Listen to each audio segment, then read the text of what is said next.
I'd like to shoot you in the ass with a BB gun. Lay there in the tall grass and laugh at what I'd done. Put a blood blister upon each bun. I'd like to shoot you in the ass with a BB gun.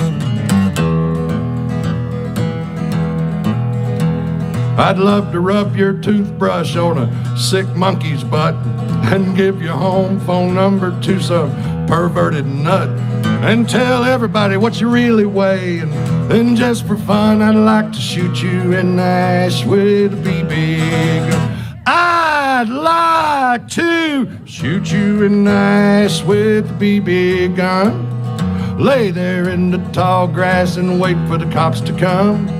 Put a blood blister upon each bun. I'd like to shoot you in the ass with a BB gun. I'd love to kick your poodle. I'd love to sling your cat and bust your Yanni CDs with a baseball bat and send your fat mouth mama sailing like the flying nun. I'd like to shoot you in the ass with a BB gun. I'd like to shoot you in the ass with a BB gun. Lay there in the tall grass and wait for the cops to come and put a blood blister upon each bun. I'd like to pop you right square in your big ass with a Red Ryder BB gun.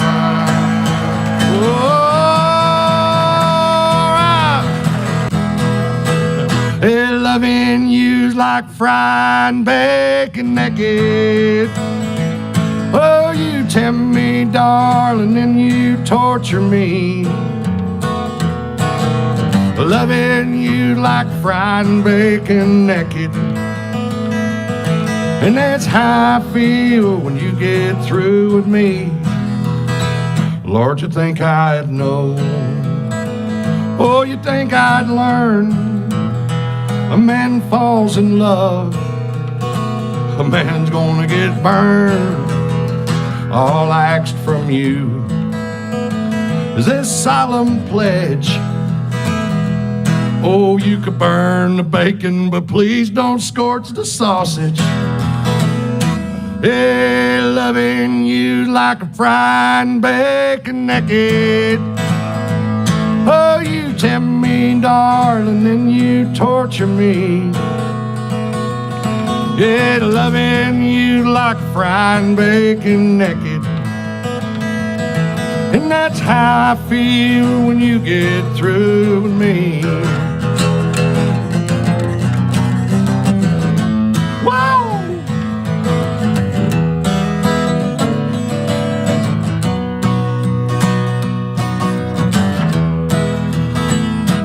What made God put thorns on a rose? Oh, he got his reason. Well, I suppose. Oh, but what makes a woman want to put her man? Yeah, like coal fat back in a hot frying pan. Yeah, loving you like a frying bacon naked. You tempt me, darling, and you torture me. Oh, the loving you like frying bacon naked. And that's how I feel when you get through with me. Sweet Louise, baby, that's how I feel when you get through with me.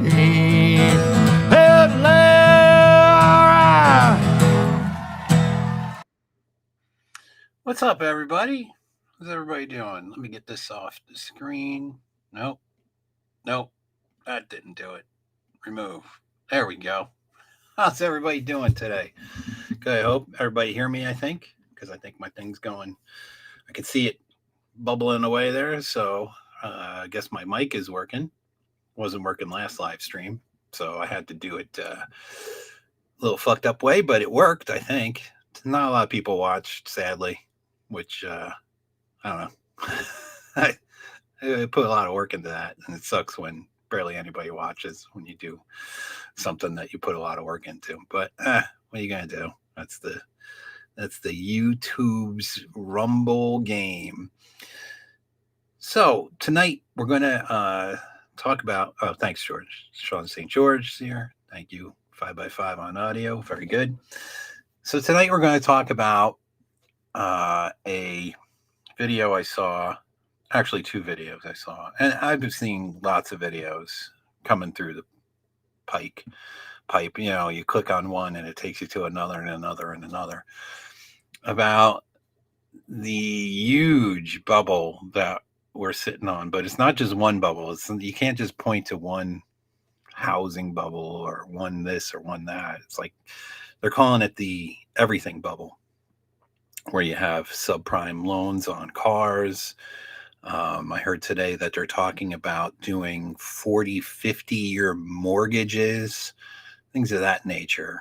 So we're going to talk about, I'm going to put up a video, and I'll invite if anybody wants to come on, and you can sit with me and we could go through the video and stop it and talk about what is being said in the video. It's basically, that we're kind of on the precipice of, some major stuff happening. And then the next video I have is the signs to look for, which I always think is a good thing to keep in the back of your head. Like, okay, where are we at as far as, society, based off mathematical numbers, history in the past of collapsing empires, where are we at, and what to look for, to know that we're getting closer, or the thing that is setting things off to do the collapse. So we'll cover that video. Otherwise, some side notes, as I always like to tell, little side stories at the beginning of these things. I went to the store today after work. It was kind of a quiet night at the store for a Wednesday, grocery store, I guess because nobody has their EBT. And there was this obnoxious black woman who came in with her radio playing on her phone or video or something, and she just has it on blast, like not loud, super loud, but like a 10-foot radius. You could hear like Luther Vandross just singing away. And it's like, lady, like nobody wants to hear your shit, right? They already have like music that they're piping in. Like, why do I want to listen to your garbage radio on top of it? It's like, can you just do something in normal, quiet fashion like the rest of society? Just go about your business, get your fucking groceries, and get out. You have to like have a soundtrack going as you're doing this. It's just super fucking annoying. What else? Oh yeah. So, I'll put up my what do you call it? The thumbnail I made for this stream, because I just want to touch upon this real quick. Presentation. I didn't want to do that. Sometimes I'm a little like Battledorf, but maybe not that bad. Battledorf's pretty bad with this shit. Oh yeah, let me put up the chat here. I like to have you guys participating. So yeah, so I have myself there. We'll make jokes in exchange for food, and I have that chick standing next to it. Nobody I know. It's just just had it made. But so here's something I noticed.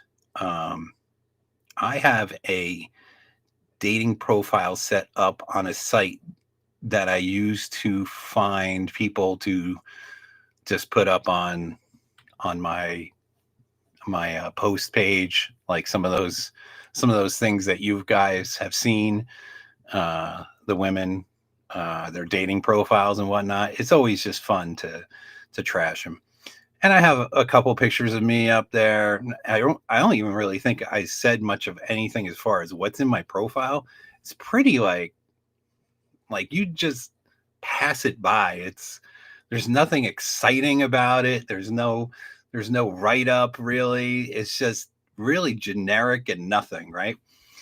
So I set that up maybe 2 years ago, and I'll check it every so often just to kind of see what kind of material I can pull for you guys and put up. And I maybe had 2 people in 2 years like hit me up like, "Hey, how are you? How you doing?" and all that. I just ignore them. And we're getting into whatever that cuffing season, right? Where it's getting to be cold, winter. Chicks want to shack up with you because they don't want to be alone for Christmas, that sort of thing, or alone for the holidays. And but even so, it never really my profile never really did much of nothing. Like I wasn't getting hits like this time of year in the past 2 years. But ever since the government shutdown, ever since whatever, I guess September, whenever it happened, holy crap, my profile. I've had so many chicks hit me up on my profile. It's ridiculous. Just it's like every day I check it and I'm getting people hitting me up. I got to count really quick. How many girls have hit up my 1, 2, 3, 4, 5, 6, 7, 8, 9, 10, 11, 12, 13, 14, 15, 16, 17, 18, 19, 20, 21, 22, 23, 24, 25, 26, 27, 28, 29, 30, 31, 32, 33, 34, 35, 36, 37, 38, 39, 40, 41, 42, 43, 44, 45, 46, 47, 48, 49, 50, 51, 52, 53, 4, 5, 6, 7, 8, 9, 60, 61, 61 fucking hits on my like people, not just hits, not like just people like looking. 61 chicks being like, "Hey, what's up? How are you? Have you watched any good documentaries lately? Hi, let's talk." 61 in 1 month. My profile has not moved much in 2 years. Literally, I had like 2 hits. 2 people reach out to me. And in 1 month of this government shutdown, 60 fucking 1 hits. That's crazy. And you know what that tells you? That is desperate people. That is desperate women who want you to take care of them. So just remember, if we start collapsing, which we are in a bit of a collapse, but when we really go into a collapse, they're going to be coming out looking for any dude that will help a chick out, right? So be aware that I couldn't believe when I looked at this my profile, how many hits I was getting. And like I said, it's more than if it's 61, it's more. I'm getting more than 1 a day. It's double that. So all I could say is be careful, guys. There's a lot of desperate people out there. So when the spigot gets cut off again, whenever that will be, these chicks are going to get desperate. And as Tom Landry says, how can I suck you for money? Yeah. Like we've heard of chicks trying to pay sex in exchange for rent, all these sorts of things. So yeah, it's I can say in my little test, which I wasn't even trying to conduct a test, to be honest. It just happened and I just noticed. And Sean, no, it is cuffing season, yes. But like I said, I've had my profile up for 2 years and it was like flatlined. It was dead. Like my profile is like so plain and fucking boring. It's like just go right past it during cuffing season of the last 2 years as well. But this year has been off the fucking chain. So I can only attribute it to the government shutdown. I mean, 43 million people are on EBT. That just shows you, and it's up from, I think it was like 15 million before Biden, up to 43 million people in the US on EBT. I don't know what Canada has, if they have a similar program. But, you guys pretty much follow right behind us. You're, like the little brother, the top hat, whatever you want to call it. So anything that happens to us, basically you guys are going to experience. And guys like our Aussie friends and New Zealand friends, you all kind of whatever happens is going to happen there too, as far as the economy and all that. So yeah, let's get into it. But before I do that, I'm going to invite you guys. Let me get this twat off the. Well, she's not even real, so let me get this off. I just get it off. Remove. Yeah, just on St. George. That's more than 10% of the population. That's crazy. That is crazy. Like I don't know, man. I never wanted a government handout. I don't know. Maybe it's, my parents. They came from. My dad had me when he was 46, and he was from the greatest generation. He fought in World War II. My mother was from that same generation, and there was like a pride thing. They would never ever take anything from the government, and because here's another thing.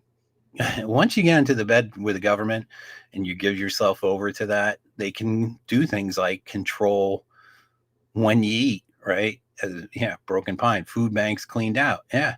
I mean, they're basically turning on and off the spigot of when you can eat or not.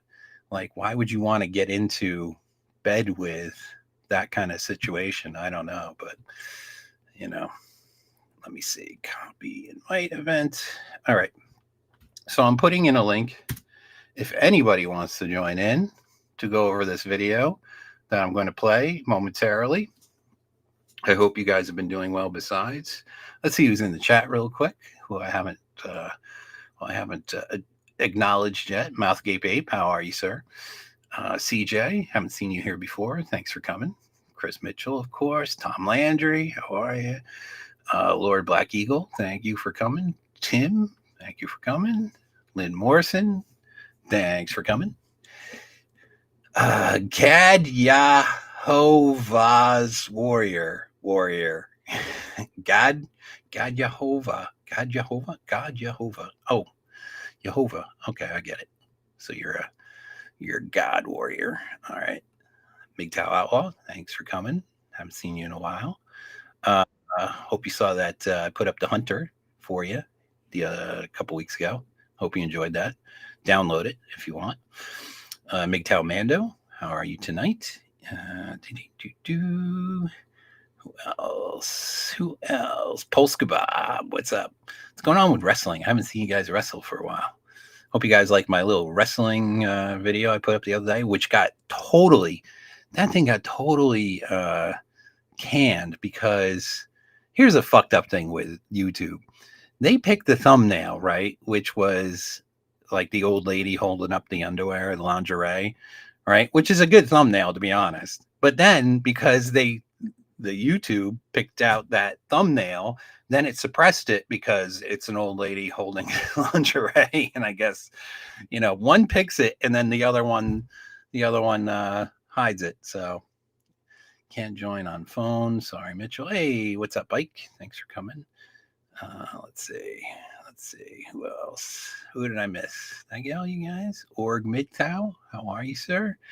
Org Midtow says I need to do Al Bundy pop. I did kind of a little bit of him like 2 years ago, but I am coming out with a whole shitload of new stuff real soon, and I'm putting them into like because you guys always ask, can you do this? Can you make this? Can you make that?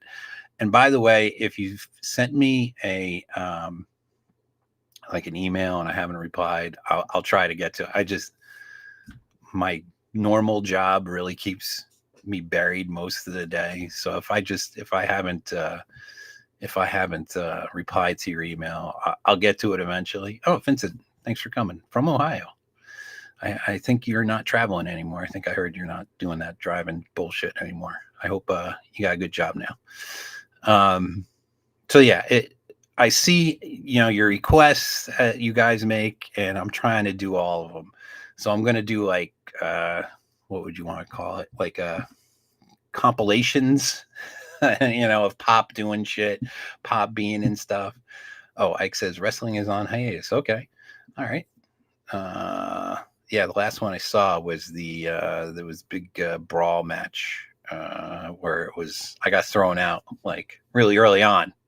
I don't know what was going on there, but So yeah, and let me know, guys, if you liked the Monday video I did with the driving the car thing, and if you want to see more of that, let me know. I mean, I'm gonna do, still I got so many of just years worth of me walking around cars and video of the cars, like I have been doing with that segment that I usually do on Mondays. So I'll continue to do those because I just got so many that I've taken. But I was thinking of doing different stuff with the car stuff. So if you have a car you want to see me drive, let me know, and I'll put something together for that. If you like it, let me know. I know some of you guys would be like, drive a Yugo, which kind of may be funny. Yeah, so let's see. I heard somebody come in. Let's see who's here. Ape's here. What's going on, man? Why are you big? Why am I big and you small? What's going on, man? How the heck are you? I'm all right. Lord Good. Black Eagle says, Billy, did you ever return that past due book? Oh, fuck. I got to get it back to the library. Shit. What's going on, Ape? Oh, not much. You were talking about this video you're going to watch about a coming collapse. Yeah. Something I've noticed the last 4 or 5 times I went to my bank and used the ATM, every bill that comes out is brand new. Well, that's going to be covered in the video because a huge percentage of all the bills that were ever printed in the entire history of our country were just within the last 5 years. Well, these are all 2017 series 20s. That was the last artist update or what last series of bills. They're 2017s, and every one of them I have is in numerical order. Huh, that's weird. Yeah, and they're so crisp. You sure they're real? You have to wrinkle them up because they stick together. You might hand somebody $40 and not even know it. Yeah, so I just grab them and just crunch them up into a ball and then separate them all and then put them in the wallet. But yeah, I've noticed that. I even talked to the bank about it. And they said, yeah, she goes, I don't know what's going on. She says, that seems to be all that we're getting are these new bills and everybody hates them. Huh. I wonder what that is. Yeah, so the old printer's going burr. Yeah. Huh. Probably. I imagine. Right. But that's not going to work. Like can't do that for just endlessly. Yeah. All it's doing is making the real fake money worth less. Yeah. So before I found this whole thing and everything, I was dating this chick who was a teacher. And this is during COVID when they were giving out the money, the $3,000 or however much it was. And she's like, oh, this is wonderful. I'm like, that's terrible. You don't want that money. Like, you're going to have to repay that 3 times over with inflation and the cost of living and gas and groceries. Like, she couldn't compute it in her head. Well, that's because she was a teacher. Yeah. Well, that's how we all just broke apart because she was pressuring me to get the jab. And I was like, nope, sorry. And she'd given me things like, well, what if my friends are having a get together and you're there? And I'm like, but you guys all have the jab. So you're all good. Thanks for thinking of me. I appreciate your concern for my health and safety. You Uno reverse carded her. I did. Like, she couldn't. And that just like her brain was like shorting out. Yeah, we got this big fights over that COVID jab. And so that was the end of that. So well, I'm no longer in the market for a woman. After 2 divorces, I don't need one. And if I had one ask me any questions, the first thing I'd ask is, have you been jabbed? And then yes or no. And then, are you a single mother? Yes or no. And then if they had any facial jewelry or a bunch of tattoos, it would be an automatic no anyways. Yeah. I mean, just the drama they fucking bring. There's so much fucking drama, always with the drama. And we're going to talk about, things collapsing and whatnot. And, you know, if you're involved with somebody, well, now not only do you have to worry about your ass, but now you got to worry about them too, right? So Yeah. I don't know. If I stay single, all I have to feed is myself and my dog. And by staying single, I can eat a ribeye steak every day for lunch if I want. There But you if go. I had anybody dependent on me, that would I wouldn't be able to eat a flank steak. Well, here's the crazy thing. My work gives me a subsidy every day for lunch. You know, like they basically buy lunch. But they've had to raise the subsidy within the last 6 months just because it wasn't like enough to cover like a regular lunch. So, and they did that for everybody in the company, but that's So do you have a cafeteria or a set place? No, they actually, it's like a app, and you can pick out like what you want from whatever. They give you like a choice of a couple restaurants a day, different restaurants every day. And Well, look at you. it's living off of the company welfare.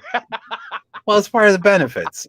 Look, my company has good benefits, but they work my ass to fucking, they demand they demand that you put in. And it's kind of crazy because I see people who are just like, what do you do here? Like, what are you doing? Just get the fuck out. And those will be the first ones that disappear, or will be disappeared if things go bad, right? If you want to make yourself invaluable to a company, not necessarily. There's guys who they'll hold on. I'm not giving up any of my information that I know. I know so much and I'm not giving it all. And I don't think that's necessarily the right way of going about it. I think the best way is to, just shine your brilliance that you have, right, that have gotten you into the position that you're in, and just fucking kick ass every day because you're a dude and that's what you do. So, am I worried? If things get really bad, because that's when they just say, you know what, we need to close this division or something, and something big has to happen but even so, if I lose my job, I'll go back to fucking, I'll find something. I'm not too worried. I got a pretty good resume. You're still young enough to be a gigolo again. Dude, I'm approaching mid-50s soon. I know it doesn't seem it, but I am. So it's I'm real close to you. Yeah. No, but look, I started in my business. So if you guys don't know, I'm in engineering, automotive engineering, for a manufacturer, vehicle manufacturer. And it was in the words of Bon Scott, it was a long way to the top to rock and roll. Like I put in years. Like my first job in the auto industry was sweeping floors at 13 years old. And then it went to pumping gas, and then it went to changing oil, and then it went to sweeping, more floors and cleaning out grease traps. And yeah, I mean, it wasn't an easy slog through shit.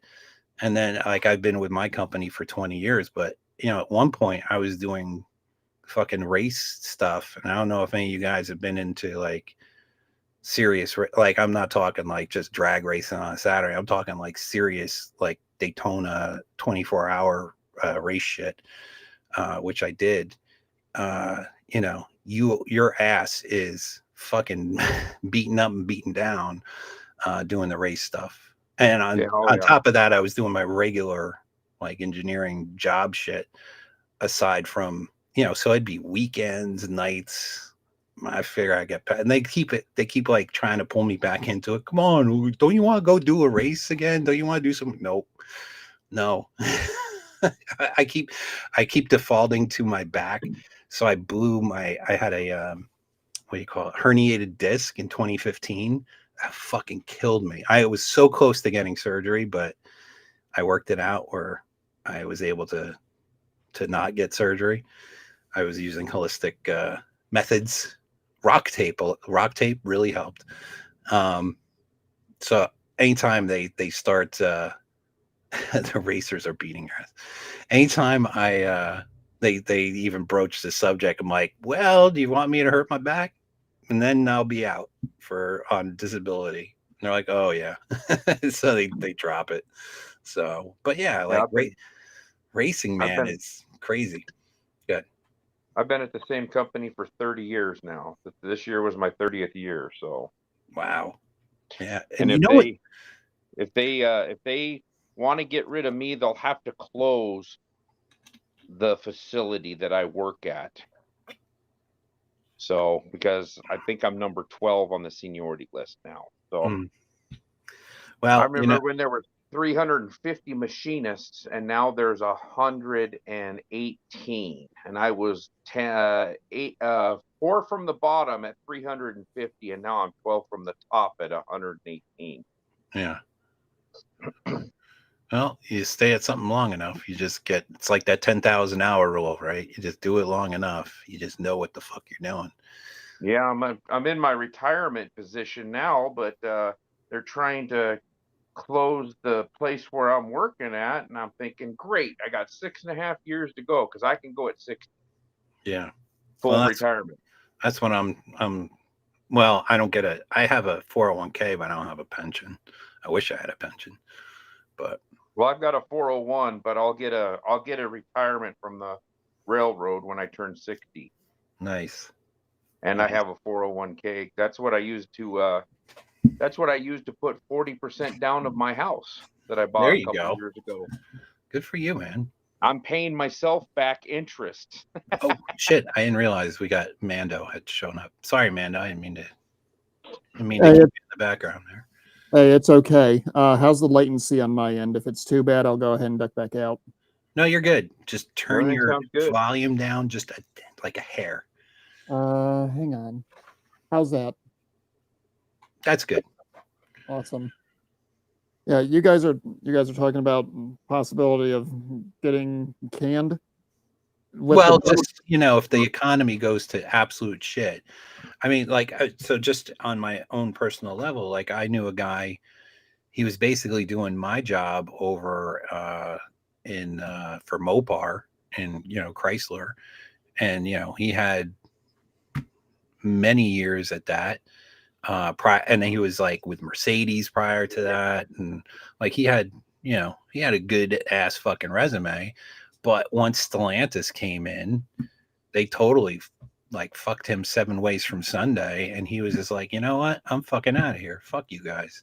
And they've closed that particular area he was in. They closed that building, is like up for sale now, and he probably would have had to like go to Michigan or something.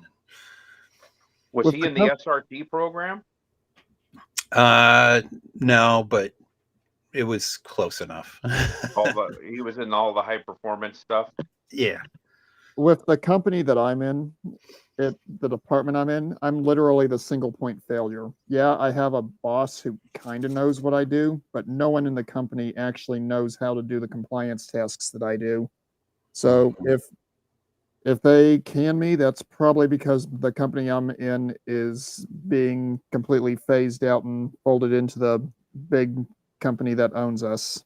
Mm-hmm. Winning, I guess. MGTOW Smurf makes a point. He says teachers and railroad workers aren't allowed to collect Social Security. Huh. I will not get Social Security. I work for a railroad. I will be getting railroad retirement, which I have been paying into since the day I hired on, which will be about twice as much as what you would get on Social Security. And I think the Social Security rule for teachers might be getting looked at, but I'm not 100% certain on that one. Well, they wanted to dip into ours and say, oh, you guys get this retirement fund. It's like, it's not from the federal government. It's from which from the railroad retirement, but it's all money I've put in. There's nothing from Big Daddy government coming my way. Yeah. Now, I do know guys that have worked for the railroad, and they worked in old enough that they could have retired. They got to the age where they could collect Social Security, and they actually started collecting Social Security until they retired, and then they just got their retirement. They were working and collecting Social Security. Wow. See, my plan is to get to about 60 and then go a couple of years on savings and then switch over to Social Security. So, well, I'm going to be completely honest. I have a sneaky suspicion with what I did in the Army that I've got multiple undiagnosed cancers. I'm going to be stunned if I manage to make it to retirement age. Well, I hope you do. Yeah, I do too. But let me put it this way, Billy. You were talking earlier about how you are getting a lot of hits on the dating app that you use for your parody stuff. Yeah, which is crazy. I can't even get a like on Facebook. So, well, Facebook is garbage. I'm just using that as an example, buddy. Yeah. Well, try it. Go on some other dating sites. Put yourself out there if you really want to. Like, I'm sure you'll get hits. I mean, the women are desperate, man. Like I said, I'm getting hits like multiple a day, and I think it's funny. Like, it makes me laugh, to be honest. If you changed your profile and said that you're an ex-con and you've had several domestic abuse charges and you like to beat women, the panties would be dropping and you'd have 500 of them trying to get your number. Well, I could also say that I've made over 100 grown men cry at one time, which would be the literal truth because of the amount of CS that I put out there. Well, look, I mean, there's a lot of ways you can attract chicks if that's what you want. Like, especially with the AI bullshit, you can make yourself look like, Daddy Warbucks or, any of those kinds of things. Why don't we get to the video that you wanted to pick apart? Okay. Alucard says, is it wise to have silver? I think so, but I don't want to say that train has left the station because it's up there now. I was buying it when it was like $13 an ounce, and now I think it's like at 50 or broaching 50, somewhere near 50. I mean, look, precious metals always do better as a form of wealth stabilization, but I wouldn't put everything into a metal. They say diversify, so. You can also use silver if you can put silver on a cut. Yeah. And it reacts with your blood and it will prevent you from getting infections. Specifically, that's colloidal silver. There's certain compounds that you have to actually look at. All right. Everybody's saying, where's the video? All right. Here's the video. Let's get into it. And stop me at any time, and I'll stop it at any time, and we'll discuss. The video is kind of long. It's like a half an hour. And then the follow-up one's like 10 minutes.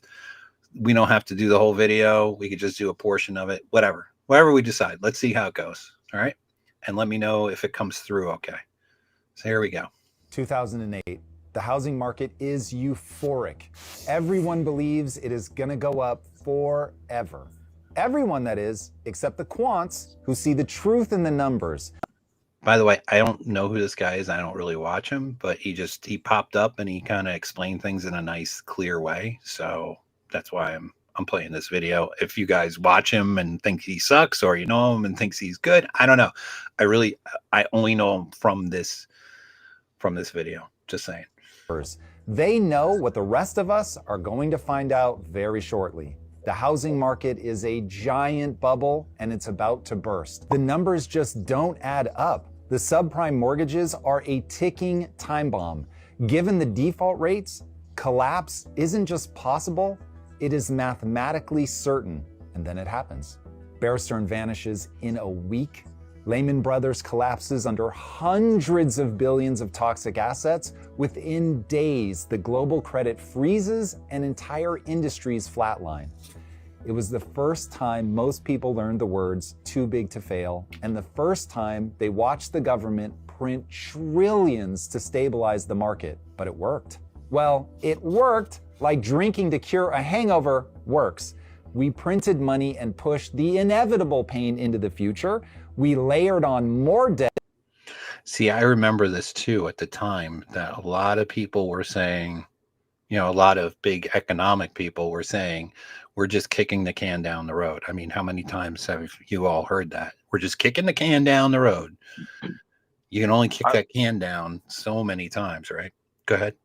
I lived in Denver for about a year, and they were doing the interest-only mortgages. So you'd have people that couldn't, they worked minimum wage jobs or just above minimum wage jobs. They'd get into a $230,000 house and they would make the interest-only payment. Well, that lasted for about a year and a half, and then their houses all got taken back. See, I was on active duty in the Army at the time. I think I was either in Iraq or getting ready to go to Iraq when a lot of this came down. And I recall saying that this did not look like it was going to be something sustainable. And several of my fellow soldiers were like, yeah, this is going to be bad.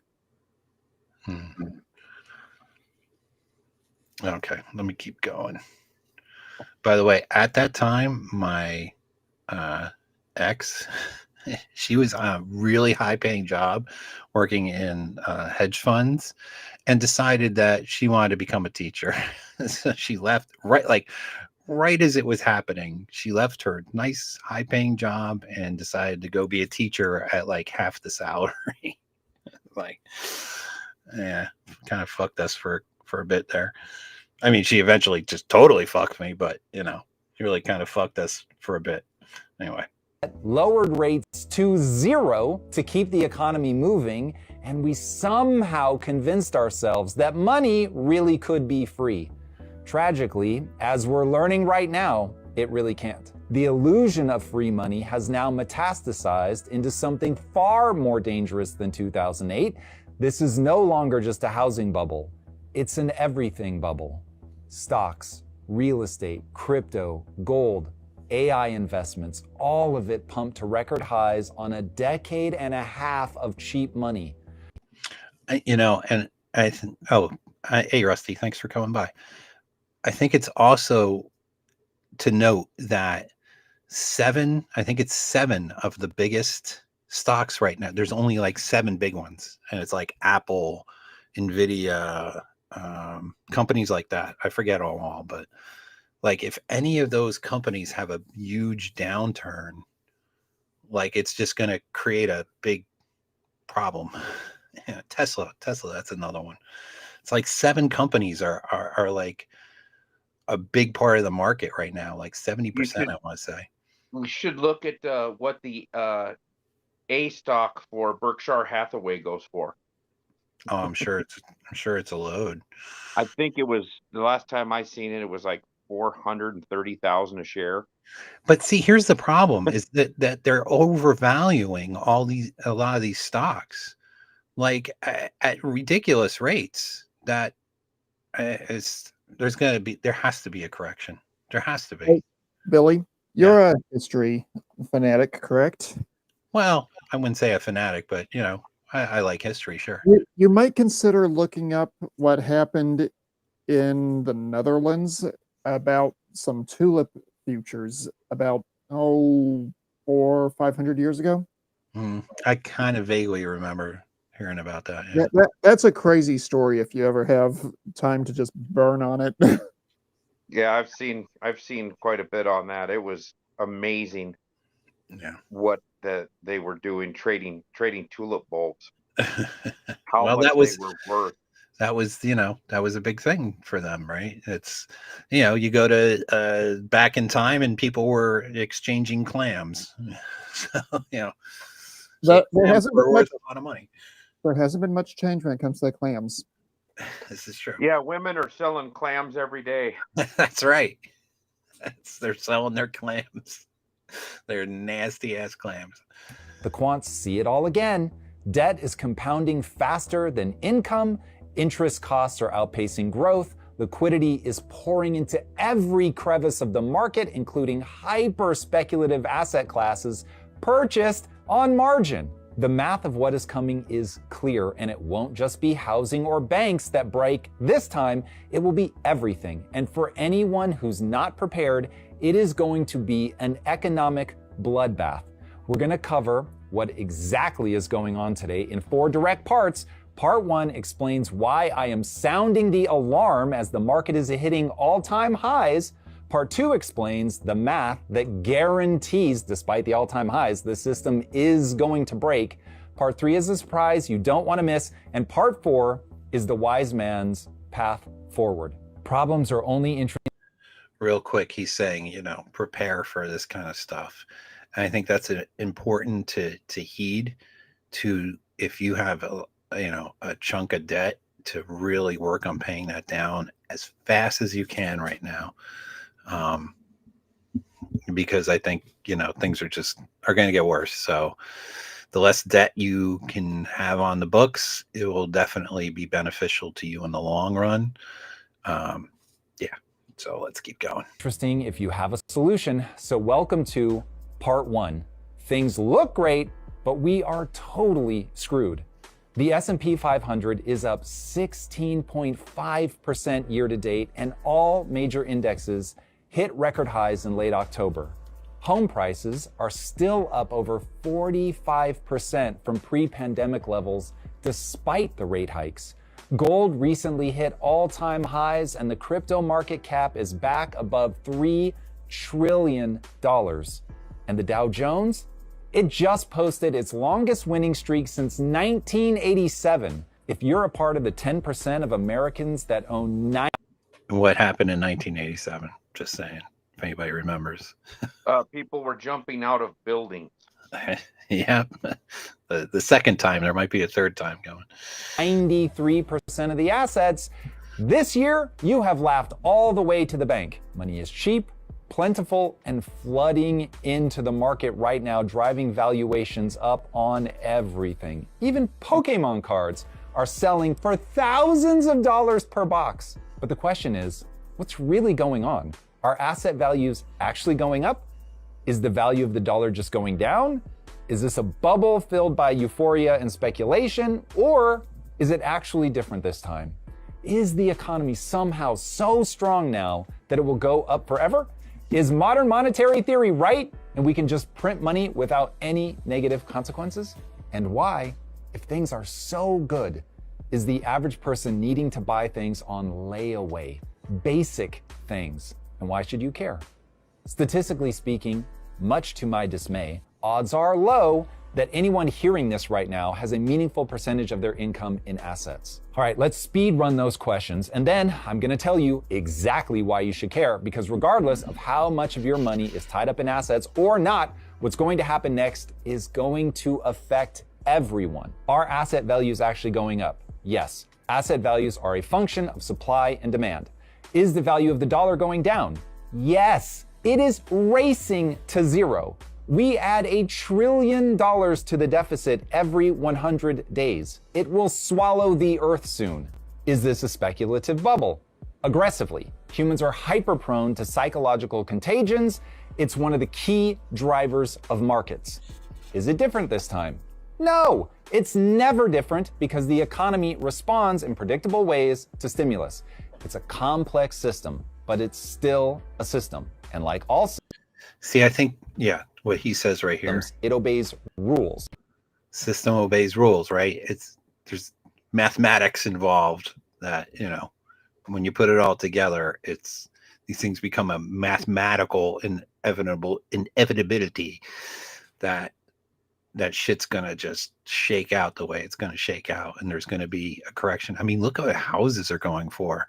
I don't know if you guys look up, just around your area or maybe a place you want to move to and see what real estate. I mean, just within the last 5 years, I mean, it's insane. My house has doubled in value. Doubled. Well, hey, Billy, what is it that a certain drain bramaged army grunt that we all like to listen to and laugh at likes to say something about us being evil, hairless simians. Hmm. And we always do the same ish over and over again, something to that effect. Yeah. Well, I mean, it's just human nature. It's just the way, but it's just not only that, it's just how things just tend to pan out. And it's like the fourth turning and the shows I've had on that, right, is that we seem to go in cycles. And no matter what you do, it's just going to end up going in the way it goes, just because there's so much data that shows that this is the way it lays out, just mathematically, that it's going to happen.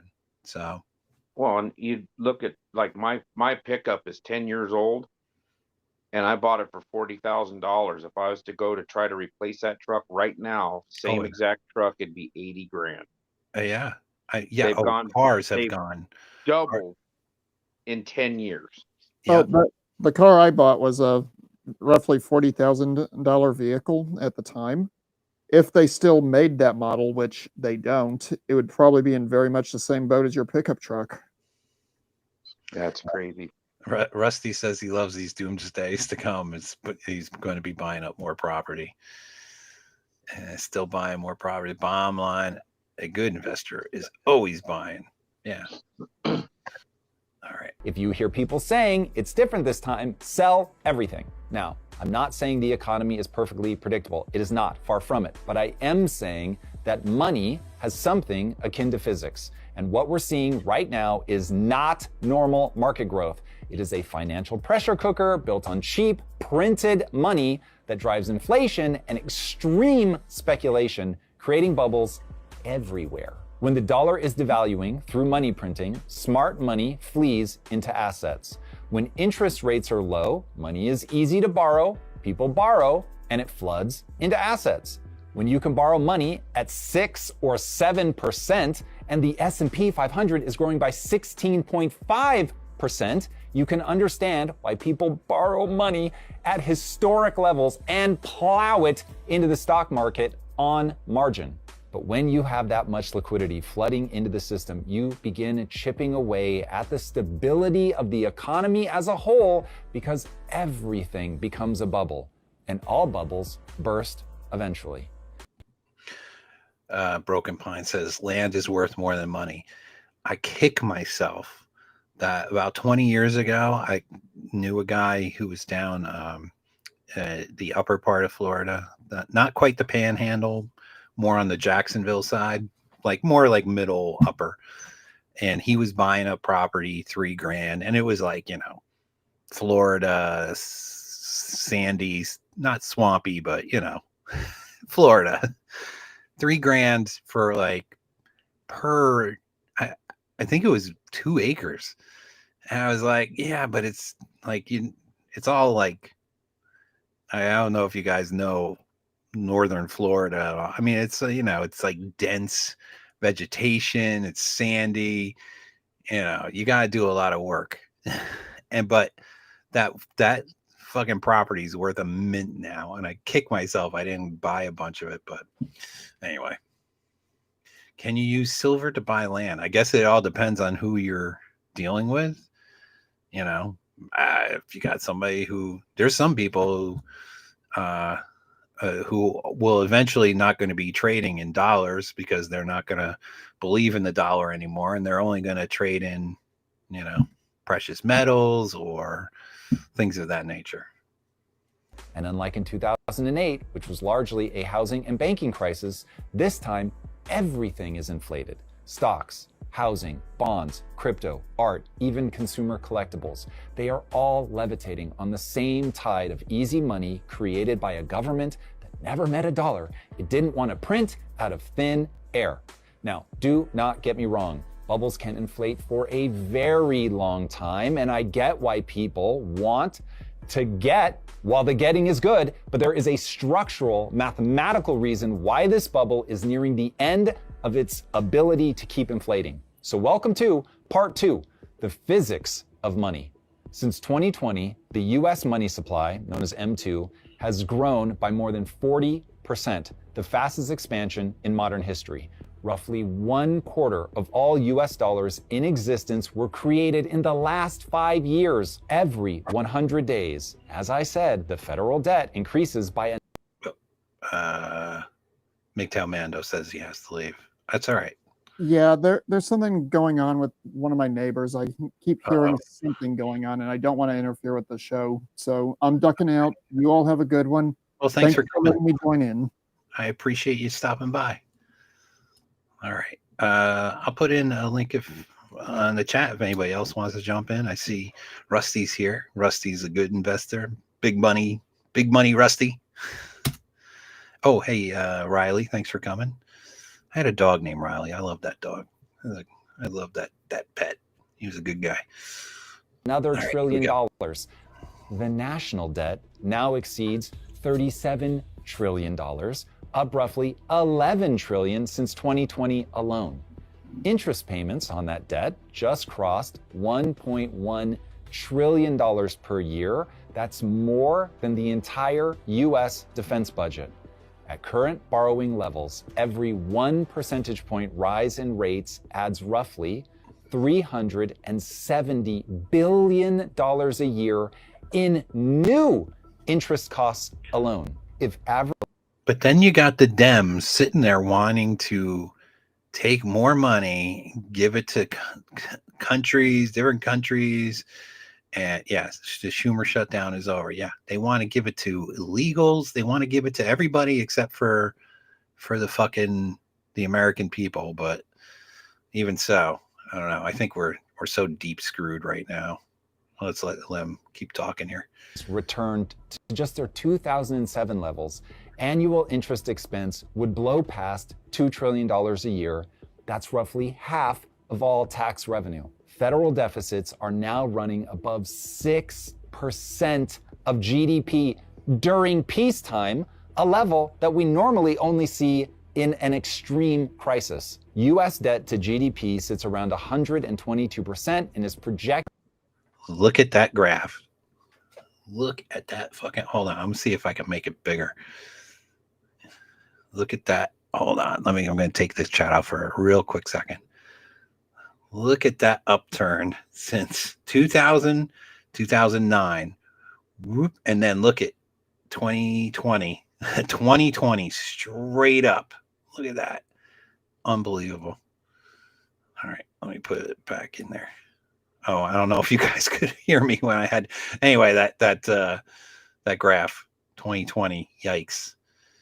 That's all embezzlement. Yeah. Well, that was all the COVID fucking money they were fucking shooting around to everybody, which now they're going after the people finally that took out the PPE loans. Well, only some people, not everybody, but yeah. And is projected to exceed 130% within a decade. The threshold. Yeah, Lynn Morrison. Yeah. So, yeah, that was, no, it wasn't, or was it 20 years ago? It was 2000. Yeah, it was like 2005 where that land I'm talking about. Yeah. Yeah. Like Florida. I remember when 2008 hit, I had another guy I knew in Florida, and they had a home building business, and his business just fucking collapsed. And, but yeah, the houses like went for, value dropped 54,000. Then they fucking screamed it, especially now that people are moving to Florida like crazy.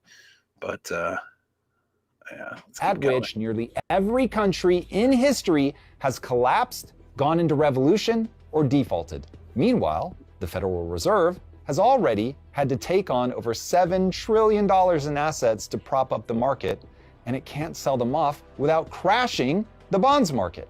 And if it just keeps printing money to buy more assets to keep the markets humming, it will crash the value of the dollar itself. On paper and in real life, this situation is mathematically impossible to sustain. Debt is compounding faster than the income needed to service it. Think of it as a debt flywheel that is now running out of control, and unless the flywheel of accumulating compounding debt faster than revenues increase is halted, there will be blood.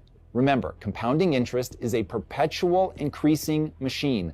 Left alone, The debt just grows bigger and bigger by the day until the country has to default on its debt, obliterating its ability to raise sensible debt, which is actually necessary to run a country.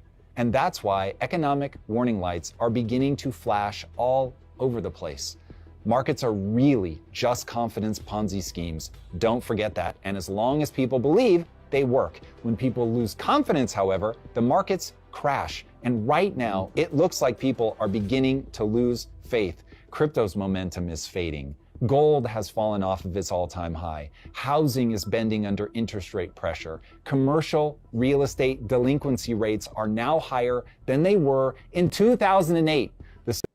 Yeah, what's not being talked about a lot here is the commercial real estate market is in the fucking tank since COVID. Like, how many businesses closed? I mean, I could count in my town how many closed up. Some came back, but not all. And I live in a pretty, like, it's not like a, backwoods, but it's not like a busy metro.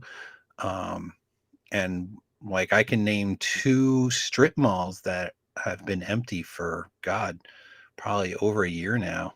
Like, there's just no stores in them. I heard that during COVID that 40% of the restaurants in Denver closed.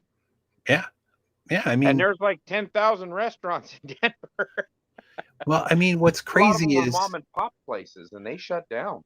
Like, I don't know where everybody's at, but where I'm at, they made, I don't know if it was local or statewide or whatnot. They made, like, if you wanted to eat out, they made it where you had to have like outdoor seating.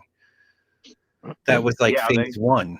So if a restaurant wanted to stay in business, they had to make it like an outdoor space just to, keep the fucking doors open. So they invested all this money in outdoor spaces. And then just, then when the government was ready, they're just like, everything's done. You can go back to normal. And it was like, fuck, these businesses invested all this money in outdoor seating that either they just don't see the value in it anymore, or they closed up because they couldn't afford to, pay off all the stuff. What were you going to say?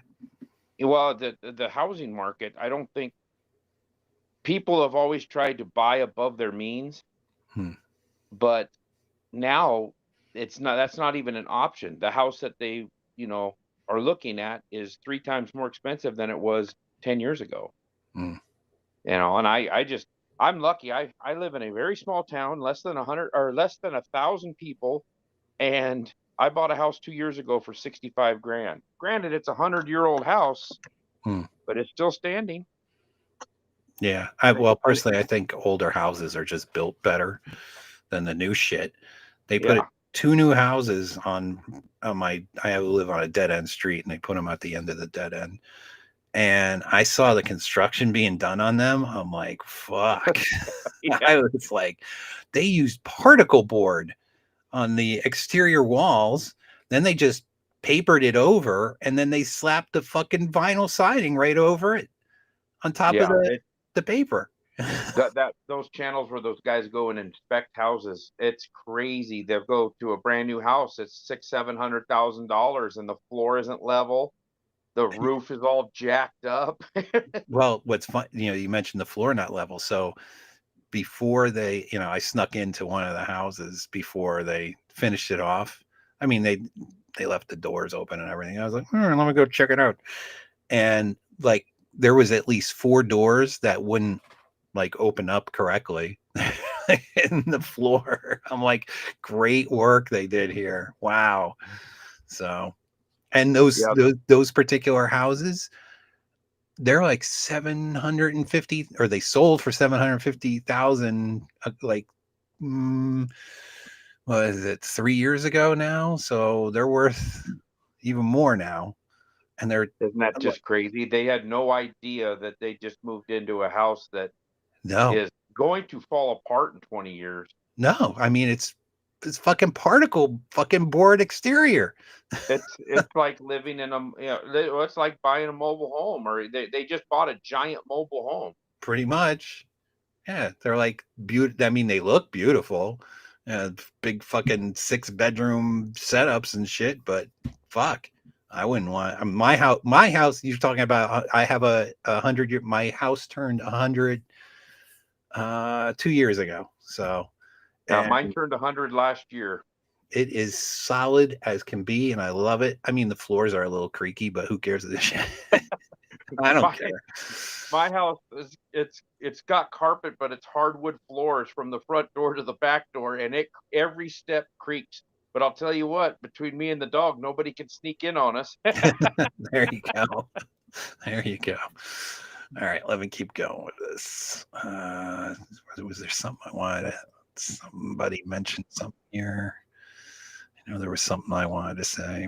I forgot what it was. Oh, well. All right, here we go. Stock market long ago detached from fundamentals. Michael Burry, the big short guy that called 2008 right, is saying it's an everything bubble. Ray Dalio, the world's most successful hedge fund manager, thinks we're headed towards civil war. And legendary investor Warren Buffett says there are no deals to be had and is holding a massive amount of cash. Add to that the fact that there's over $1 trillion in margin debt for the first time in history, and hopefully it is very easy to see why we are in a very precarious situation. So that is the end of part 1. Billy, did you see YouTube pulled the throttle off my channel? What happened? Billy, did you see YouTube pulled the throttle off my channel? I don't understand what they did. Oh, you mean throttle as in they've been throttling your channel? Well, I don't know. I think they still throttle channels depending on what you put up. Like I was talking earlier about the one I did at the mall yesterday, because they selected the thumbnail for it of the woman holding the underwear, and then because of that, it got massively throttled. So I don't know. I'm getting views now. Good for you, man. I'm gonna have to duck out here. I gotta get heading to bed. So all right. Thanks for coming. Get up at 2 a.m. So I appreciate you coming by. Hey, good to talk to you. Good talking to you too. Everybody have a good evening. Enjoy your night. Yeah. Thanks. Thanks. Later. Bye. All right. If anybody wants to jump in, Thumper, I haven't seen you in a while. I haven't talked to you in a while. So jump in if you like. I just put in the invite and we'll get to part 2 here. Hope you guys are finding this somewhat interesting. Video storage part 2. Is this part 2? If I'm right, and these are signs that people are losing confidence in the market, if any kind of event comes along that causes... Yes, Thumper, I'm offering for you to jump in, if you'd like to jump in. ...causes distress in the market, prices can reset violently across virtually every asset class all at once, causing a massive loss in individual wealth. For everyday investors, the risk is massive. Home values could plunge, retirement accounts could get slashed, and hyped assets like AI and crypto could vaporize in a dot-com bubble style moment with a massive contagion effect that will threaten many sectors of the economy. I remember what I wanted to mention. Where was it? Who said it? Lord Black Eagle. Crypto is fading. That's new to me.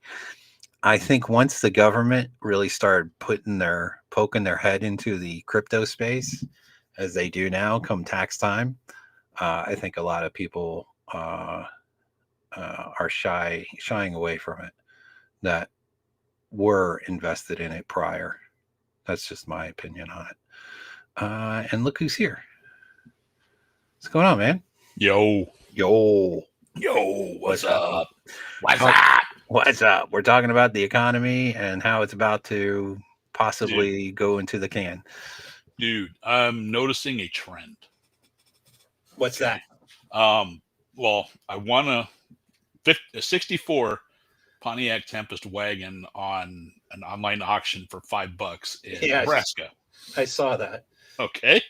So I drive down there, I pick it up, And I stopped in Kearney, Nebraska at the Menards to get some blankets to put, because the rear glass was actually with the car and I don't want to break it. Yeah. So I got some shipping blankets to put in between them, right? And I just walk around it and do a 24-second short. I recall. I saw it. That motherfucker hit 27,000 views today. Huh. The highest before I had was 19,000, and it took 3 years to get there. And this is only 7 days. And I have one that's going up. It's just my car idling, doing the blower surge down the driveway. Yeah. And that one's jumped up to 7,000 just today. Nice. When I looked at it earlier, it was like 400, and then it was just, I come back after working a little bit, and I'm like, holy shit, it's at 5, and now it's at 7. It's just like going vertical. Awesome. The thing is, okay, it's cool that, I'm getting views, but people are really digging the cheap paint job I'm doing on the Firebird, the very low cost hot rods that I build, things that I'm doing, and it doesn't really cost a lot of money because people need basic transportation that doesn't cost a fortune. Right. $80,000 for a new pickup is bullshit. Yeah. Especially when, to roll the window down, it has to, you hit the switch, then it talks to a body control module, then it talks to the ECM, then it goes to 4 more body control modules before it touches the window. Don't even get me started on that shit. Don't even get me started. They're putting little computers. See, this is some of the shit I got to deal with at work. Yeah. They're putting these goddamn miniature, like mini control units into everything. I'm talking like, it used to be you just had the body control module that just controlled all the function of the body. Now there's ECUs on the headlights. Now there's ECUs on the fucking steering rack. Now there's ECUs. And if your tail light leaks water into the housing and shorts out the fucking bulb, it's going to screw up all the BCMs going all the way back to the computer. Yeah. And then it's like, I have to replace the whole damn wiring harness and all the other bullshit with it. Fuck that. Yeah. Okay. People are getting tired of this shit. So there's starting to be a thing where they want to have, low buck transportation that they don't have to worry about having to take it to the shop and get stupid shit like that fixed. Absolutely. Well, the less complicated, the better, I believe. And, which is funny because I work for, during my normal work, they've overcomplicated everything. It's stupid. I have to try to unfuck a lot of it, but even being a tech working for him is going to be a damn nightmare. And a tech working for him, one of the line mechanics. Yeah, well, that's a problem industry wide that we talk about a lot internally about how just isn't the young guys getting involved, and the old guys are either aging out or they're just walking away because they're just tired of it. Even if the young guys wanted to get involved, it's just like, when I started working on cars, the ECMs were just coming on, mid to late 80s, right? And, we were still away from OBD2. And, it was, a couple $1,000 to get a scanner to talk to the damn things. Mm-hmm. And now, holy shit, to work on a 2025 vehicle, it's 10, 15 grand just to have, all the different little modules and bullshit to talk to one specific brand. Oh, yeah. Fuck that. What kid's going to want to get into that? They're not. Yeah, but I meet kids all the time. I got 4 of them up here that I'm going to start mentoring and teaching how to do all this shit. Okay. They're into cars. They're just not into the new ones. Yeah. Well, look at what's happened across the country as far as, it used to be a gas station also had a repair service. Almost all gas stations had a repair service. Now, it's like 1 out of every 50 have some kind of repair, if that. I haven't seen a gas station and a repair shop together in decades. Believe it or not, there's still one in my town. And that's off the top of my head, that's the only one I'm aware of right now. Usually the shops get rid of the gas or the gas gets rid of the shops, one or the other. Yeah. Anyway, so That new $14,000 truck is pretty interesting, yeah, but it's electric. yeah, I ain't doing electric. Sorry. No, neither. Real quick, by the way, and then we'll get back on topic. Yeah. I'm doing a fun little video for this Monday coming up of you and me drag racing. Ah! I hope Are you at least putting my car in it? Yes. Okay, because I can get you more video of my car if you want. I don't need it. I got it. We're good. I got the jerk on it and everything. Because the actual video. Don't worry, this is going to be even better than your actual video. Cool. That one you did with Roddy, or was it who was it? Was that Roddy Piper? Yeah. Oh my God. My friend was over and she laughed her ass off at that. She's like, "Is that like some guy wearing a kilt with Roddy's face pasted on it?" I'm like, "Nope, that's complete AI. That's all fucking AI." Listen, pal. That was awesome. There's more of that coming. A lot more of that coming. I'm working on all that fun stuff. But I'm getting into that with my Angry Vent Man channel. I'm going to do rants about stupid shit, from bad drivers to, why we're not talking to women anymore. Just whatever the hell pisses me off that day, I'm going to do a rant on it. And I'm also going to do AI videos and then put the stupid AI music I've been putting in. Fun. Some of them come out really damn funny. Good. I'm glad. Oh, real quick. I don't know did you see the one I did of you falling? Like painting your car and falling? No. I tagged you in it and everything. Well, when was it? Because I think it was last week. Okay, because I was driving to Nebraska. Well, just look at my channel. Okay, I will look at your channel. All right, let's get back on track. Yeah, get back. What do you want to talk about while I look at this? So I'm just playing this video of this guy talking about the coming collapse, and we kind of got a little off topic, but that's all right. We'll get right back on topic right now. So you look at it short? Yeah. Oh, okay. Yeah. All right, here we go. This time, we are not going to be able to print our way out of it, because we have already done as much of that as we can possibly do, as the math verifies. For 15 years, every crisis was papered over with cheap money. The mantra was to push interest rates lower and lower, but the economy runs on physics, and prolonged cheap money creates bubbles. Now, if you're only half listening, this is the point where you stop and pay close attention, because I'm about to steal most people's copium. If you're thinking we can just keep printing money or tax our way out of this, consider this. After 2008, the Fed faced an impossible choice: let the system burn or print insane amounts of money and flood it with liquidity. They chose the flood, a biblical flood, the kind of flood that would have drowned Noah. Quantitative easing, the rainwater, was supposed to be temporary, an emergency measure to restore confidence after the banking collapse. But when trillions in printed money stabilized the market and asset prices roared back, we learned a very dangerous lesson: that printing money works and a little rain can't hurt us. By 2010, the Fed had already expanded its balance sheet from under $900 billion to over $2 trillion. Within a decade, that number would exceed $4.5 trillion. But it worked well enough, right? So when COVID hit, they didn't hesitate.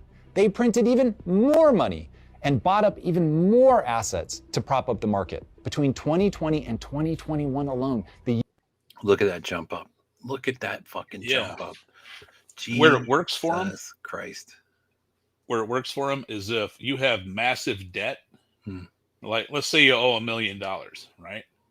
And then they inflate the shit out of the dollar, and that 10,000 has now the buying power of $10. Mm-hmm. Mm-hmm. Okay, so you're going to have more income coming in, and that $1 million debt is now going to get shrunk. Right? At the cost of everybody else having to pay more for everything. It's, I'm a disabled vet. I'm on a fixed income, so I feel inflation immediately. Yeah. Oh my God. It's crazy how fast I see it. Yeah. Oh yeah. Aiming past the ammo. Thanks for coming. And yeah, I had mentioned the 50-year mortgages. They were just talking about that. Fuck that. Yeah. 5-10 years, whatever they'll give you. 40, 50-year mortgages. You're going to pay so much in interest with one. Oh yeah, it'd be stupid. Crazy amount of interest, like 4 times the amount the house cost. In 96, when I bought my first house, it was $37,000. It was a 30-year note, and the interest on it was what was it? $65,000. Wow. So I was going to pay almost double for the interest that the house was. Crazy. So when I saw that in the paperwork, I was like, I ain't doing this again. No, not at all. So when I bought the place where I'm at now, 10-year note, because it wouldn't give me a 5. All right, let's keep going. Printed roughly 27% of all dollars ever created in the nation's history. Stimulus checks, PPP loans, corporate bailouts, over $6 trillion conjured out of thin air in less than 2 years. And once again, it worked. Markets soared, unemployment collapsed, confidence returned. But here's the problem. Every time we used money printing to solve a crisis, we made the system more fragile. The dose that once saved us, in terms of money printing, now barely gets us high. And that's why the Fed's balance sheet now holds a ridiculous $7 trillion. The floodwaters are truly getting deep. The economy has officially become addicted to artificial stimulus. We just keep deficit spending and printing to cover any and all shortfalls. And though we can look around and see the mass of Americans drowning in debt, unable to make ends meet, we just keep pretending that money printing works because markets keep rising and inflation is confusing enough that the average person just accepts it. But the reality is that debt compounds. We mathematically cannot just keep printing money and not end up going bust as a country. We now spend over $2 trillion more each year than we collect in taxes. We already spend the $1.1 trillion in interest payments that we were talking about earlier, and there is no signs of that number slowing down. And because money has physics, we are now trapped. You can't print real prosperity. You can only borrow it from the future. And we have borrowed every dime that we can because that future always arrives. It's here and it expects to be paid back with interest. The laws of money are simple. If you inflate the money supply faster than entrepreneurs can create new goods and services that people want to buy, prices will rise. If you borrow to pay debt, your interest costs will rise. And that's where we are right now, in the phase economists call fiscal dominance.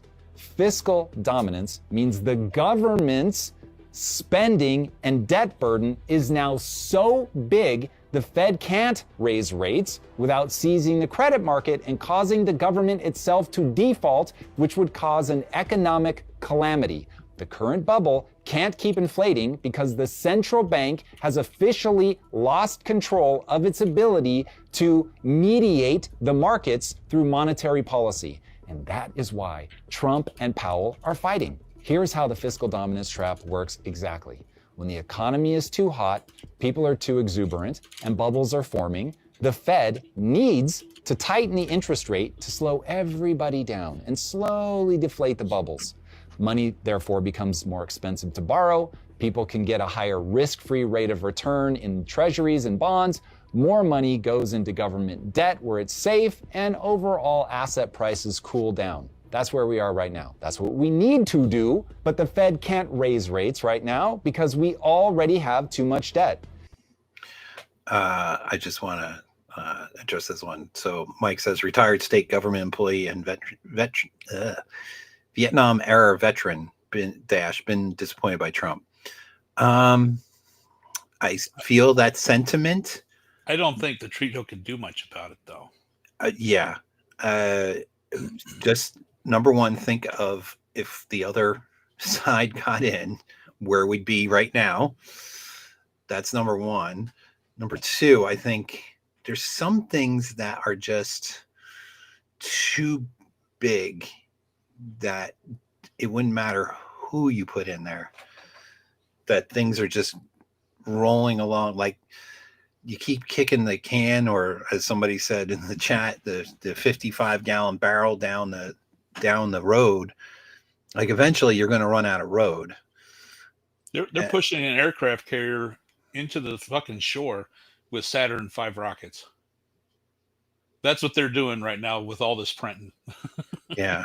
I mean, it's just a matter of time before there's a really big bang. Yeah. What's up with Trump wanting 50-year mortgage? You know, he's the kind of guy who just throws a lot of ideas out there to see what sticks.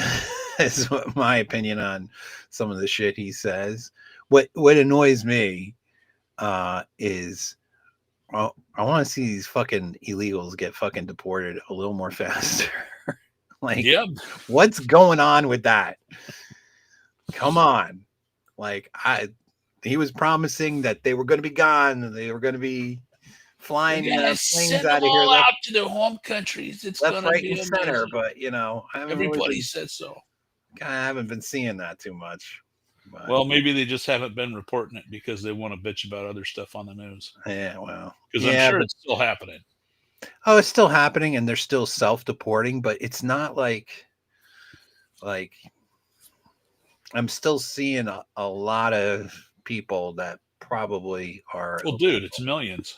Yeah, so they let in 20 million just in the last 4 years. Yeah, they need. I mean, that's double what we supposedly had before. Yeah, yeah. And Mike says, no question, Harris would have been orders of magnitude worse. No doubt. 7-year auto loans. Yeah. So that's subprime lending type of stuff going on there with the 7-year auto loans. Holy. Here's what I'm seeing. It's looking like 2007 to 2009. Yeah. Right. We're getting back to it. Now, remember how there was a big housing bubble and everybody's house value was skyrocketing, and then all of a sudden it crashed and people got stuck with, houses they couldn't afford? Yeah. That's going to happen again. Oh, yeah. But it's going to happen over a wide range of things. Yeah. So and there's going to be so many people who have bought on the top or near the top of the market, and they're going to get, their houses are going to be worth half or less, and they're going to walk away. They're going to fucking toss the keys and see you. It's just like when you're in the stock market. If you see the price of a stock going up and you buy it at the top and then it drops off, and then you're screwed. You're just hung with all that. Yeah. And whoever bought or sold it to you at the price coming up, he made out because now it's worth less than that. Yeah. So when did I buy my land? 2013. 5 years after the crash. Yeah.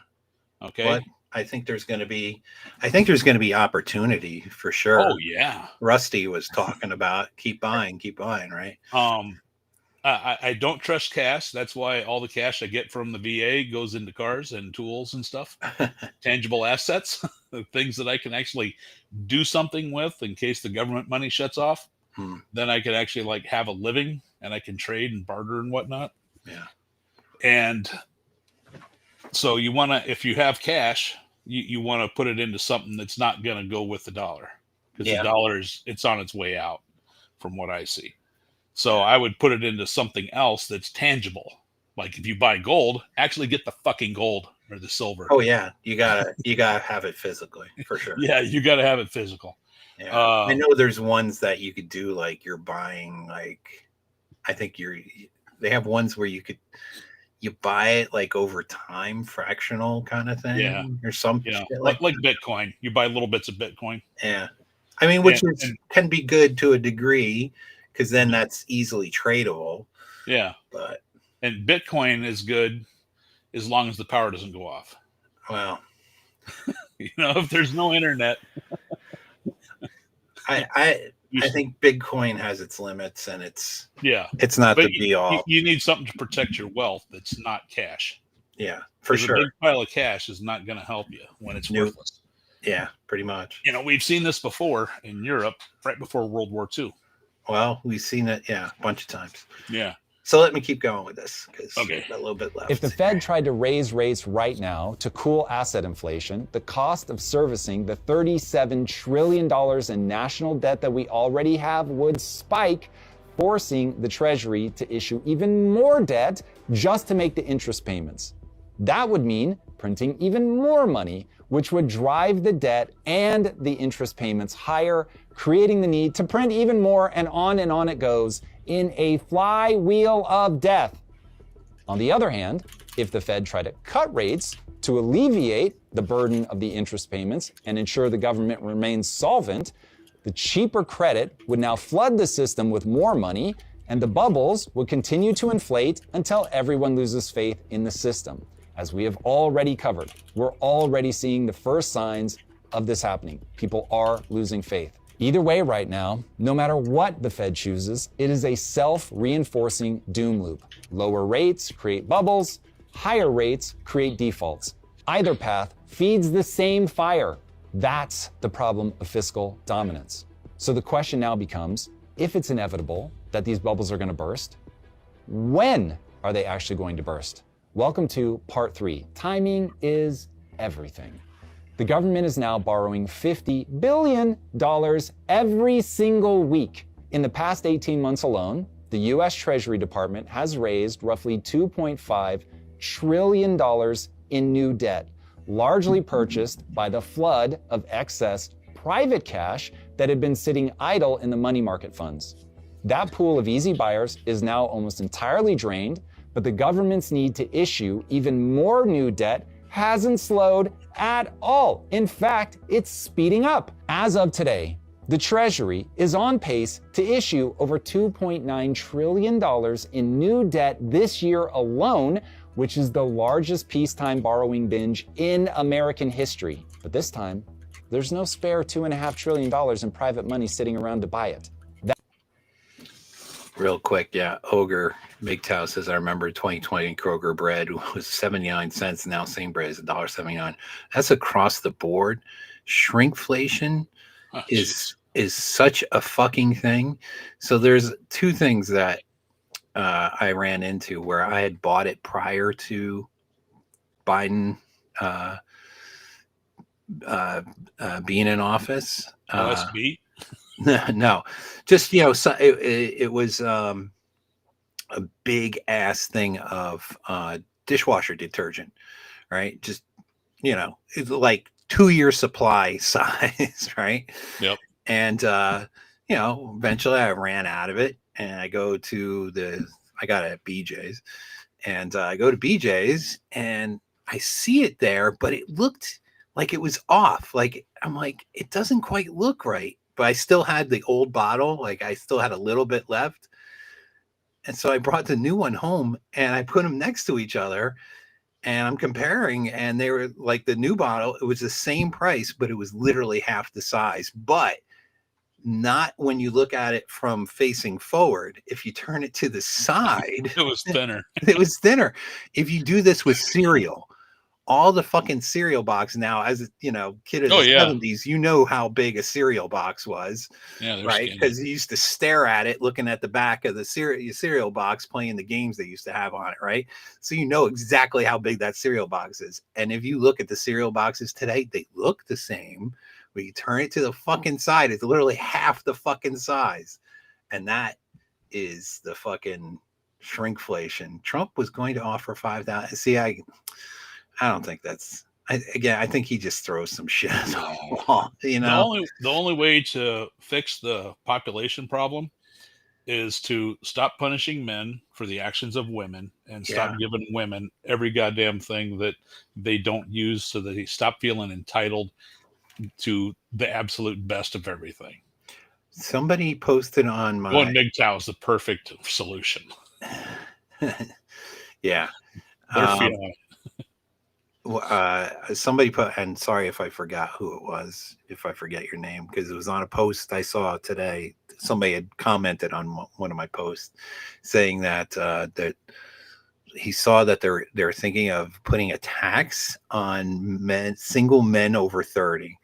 I'm like, what the fuck? What the fuck? Why do I want a broken ass down woman with her fucking little demon seeds running around my house? I'm perfectly fine and happy by myself. Thank you. So now you're going to fucking punish me for wanting to live a nice, peaceful fucking life on my own? Well, yeah, they're always going to punish men when there's a problem with women. Fuck. And the problem is 100% with women. It's not with us. I'm telling you that. You know, Look at the video Pop played last week of the guy talking about, you know, the 19th Amendment. You know, makes perfect sense. Anyway, let me keep going. We're never going to go off the air. The debt issued this year and in future years, if we make it that far, will need to be financed by pulling liquidity out of banks or the stock market or other risk assets by offering yields high enough to attract new buyers. But as we covered in the previous section, the Fed can't raise rates without breaking the system. So how do you keep raising new debt? Said simply, eventually you don't. And even if you did, you'd be pulling money out of the part of the system that's already working. It does not take a genius to understand that someone with nearly $40 trillion in debt who counterfeits their own money, spends like an unhinged hoarder on meth, and borrows $50 billion a week isn't exactly creditworthy. So eventually, people stop extending them credit. Real quick, Lord Black Eagle says, I'll pay that tax if there is no other way. It's still cheaper than a woman ruining my life. fucking Yeah, man. you know, but it's, you know, we shouldn't have to. Like, so with my electric company, I have to pay a $15 tax or charge every month so that they wouldn't install one of them fucking 5G smart meters on my house, because I said fuck off with that. And they're like, okay, well, we're going to have to charge you. I'm like, fine, I'll pay it, because I don't want that shit fucking near my house. So I can make my own damn energy if I have to. there you go. Eventually, the constraint isn't liquidity or rates, it's confidence. People will not extend credit if they don't think they're going to get paid back. Markets can absorb almost anything except disbelief.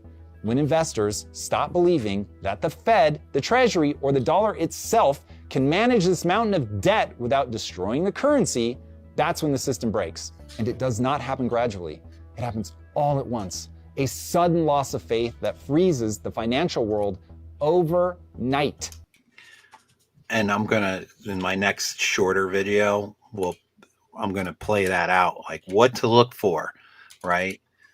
You know, it's good to be aware of what we're potentially facing and the signs to look for. And I think the next video that I have for you guys will kind of clue you in on some of that. So, and hey, Jimmy, thanks for coming. No worries if you forgot. Just go back. And real quick, Thumper, go back to the beginning of this video, and I talk about this dating profile that I have and how it's like blowing up ever since the EBT. Like I'm not going to go over it again. Just watch the beginning and you'll hear what I talk about. Yeah, I was on a car stream earlier. So Yeah, no worries. I know, Jimmy, you're out in the $1 trillion panhandle. question isn't if it'll happen, it's when it will happen. And the only honest answer is no one knows for sure. But here's why the answer mathematically must be soon. Right now, interest on our debt is the third largest line item behind only Social Security and Medicare. And based on the latest Congressional Budget Office, CBO, projections from its Budget and Economic Outlook, interest payments will eclipse Medicare before the end of this year, 2025. For fiscal year 2025, the government collected $5.23 trillion in tax revenue.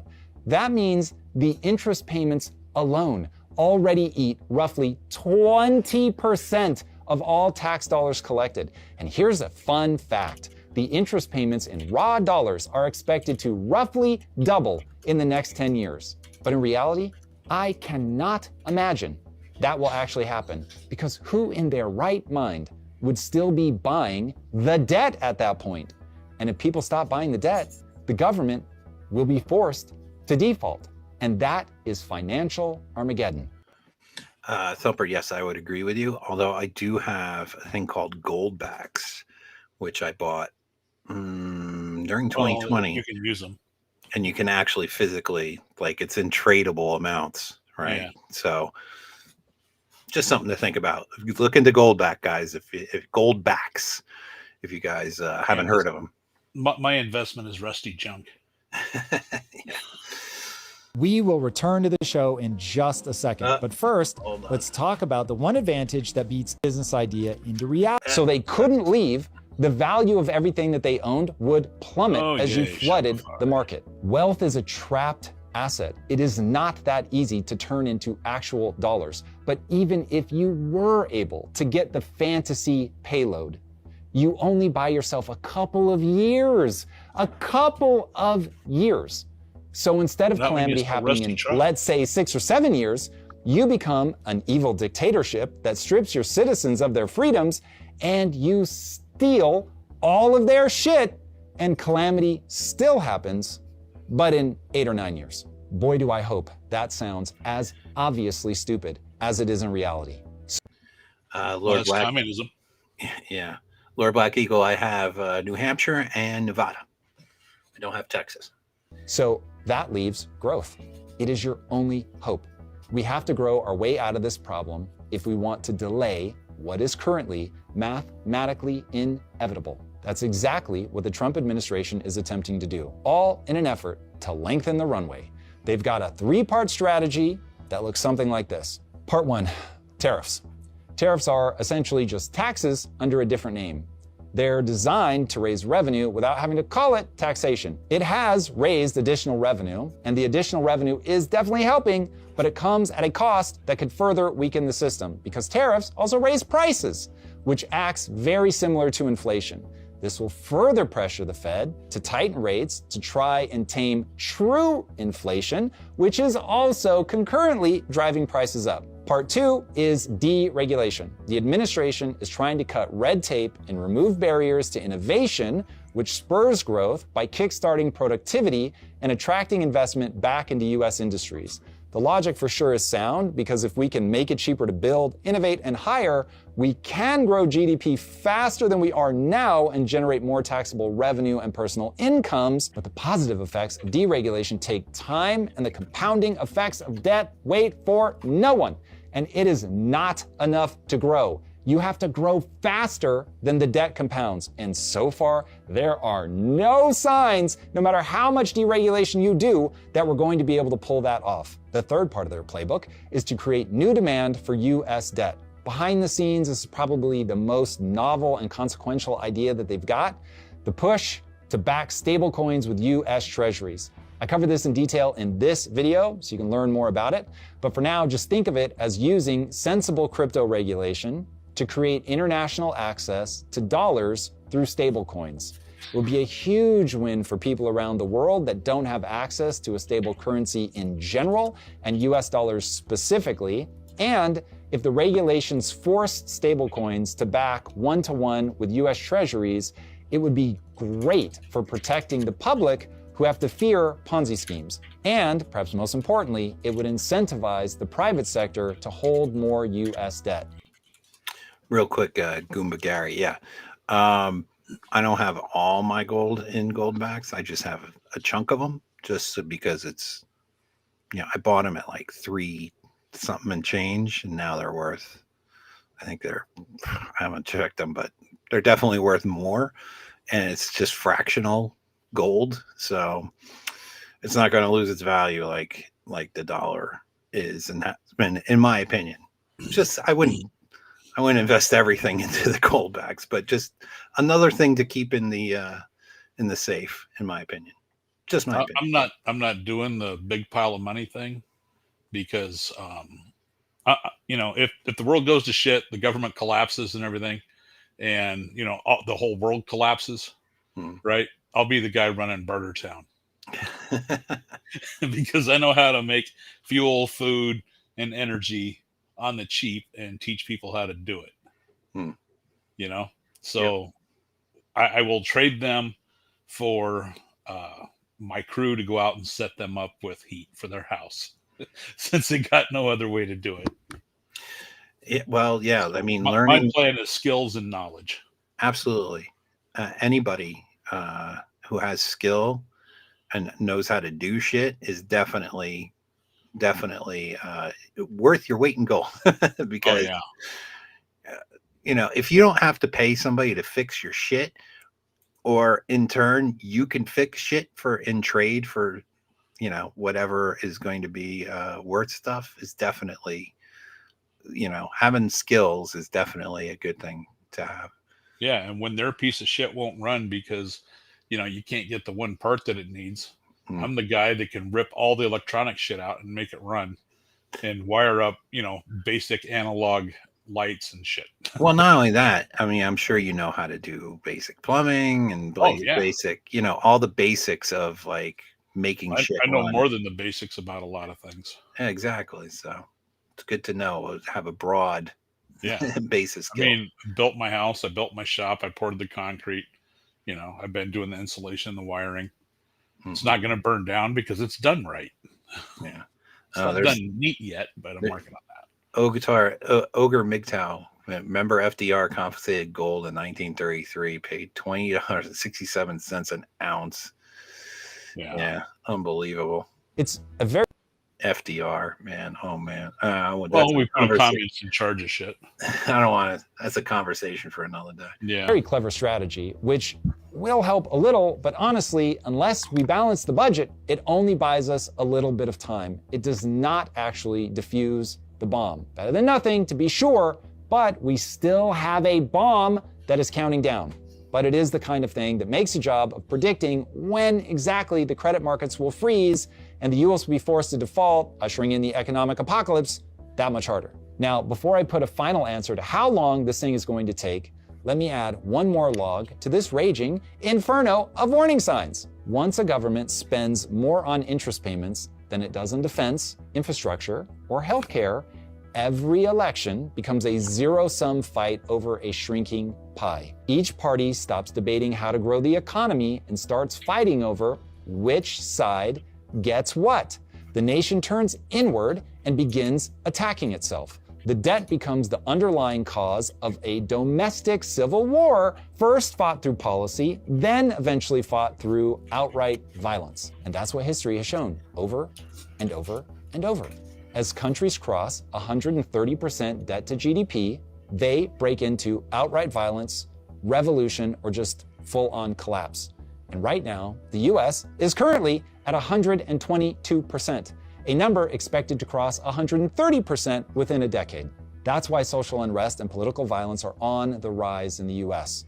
When the pie shrinks, people fight to ensure they get as much of the pie as possible for their team. And if our debt trajectory keeps climbing, America is just going to race further and further down the path of violence until ultimately revolution tips the tables of all of the debt system, the economic apocalypse happens, and America finally hits the reset button. Now, if history is any guide, despite the reset, this is a brutal period of violence where exactly no one wins. But the final question remains: what will ultimately snap the system? When's that going to happen? What actually turns unsustainable into active collapse? There are a few possibilities. A failed treasury auction would do it. That's when investors just refuse to buy our debt without much higher yields. This would serve as a signal that confidence really is gone. It's the modern version of the Nixon gold shock. The moment the world realizes the US promises are not going to be honored.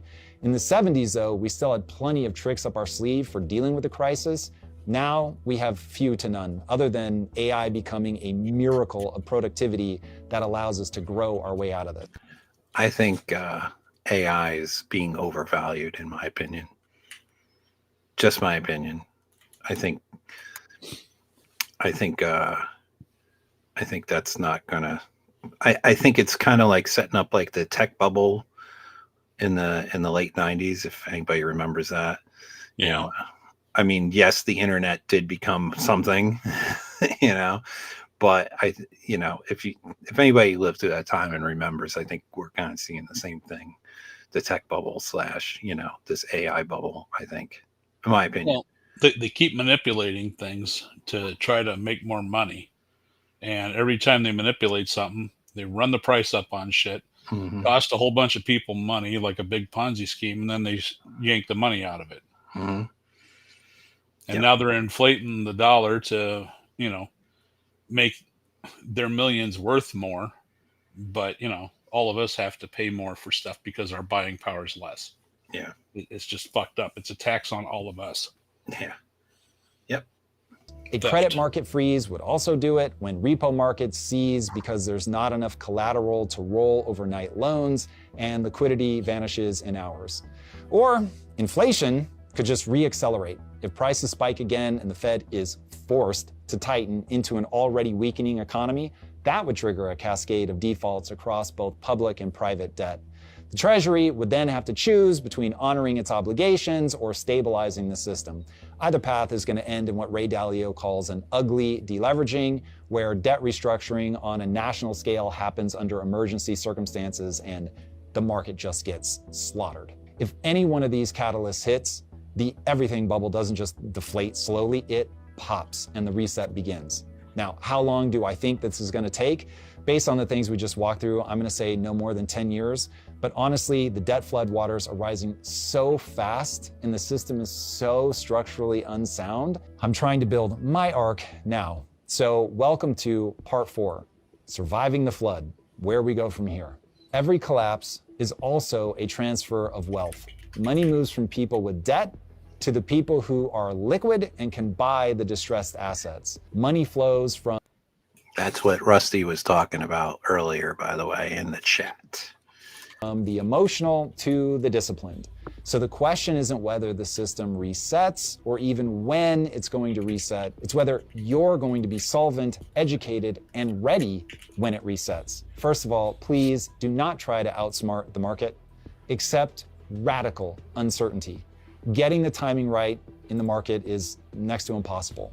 Even heavy hitters like Michael Burry and Peter Schiff have been criticized for predicting 20 of the last 2 recessions. And the biggest names in the game, people like Soros, understand how unpredictable things can be left to their own devices. So, big secret, they don't leave things to their own devices.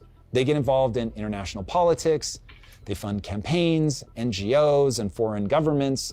Soros is famous for literally breaking the back of the British pound. And guess who helped him? The current Secretary of the Treasury, Scott Bessent. These guys know how to play games that the average person is just not prepared for. When you're playing in the market, you're going up against people like that. Have the humility to know there are people and forces at work that are effectively impossible to map accurately. Worst of all, you can be right on the direction of things and still get the timing wrong. I remind myself of this constantly. And if you're leveraged, getting the timing wrong is the same as being wrong. So your edge is discipline, preparation, position sizing, having personal rules, hedging your bets, and being patient. Think Dalio's approach of systems and diversification over trying to outsmart the quants and the ultra-wealthy who can sway international markets. Or Buffett, who takes a fundamentals and price approach, eternally being patient and looking for good deals and only moving when there's a deal to be had. I think we can leave it here on this video. Let me remove that. And then I want to show you guys, this one is much shorter.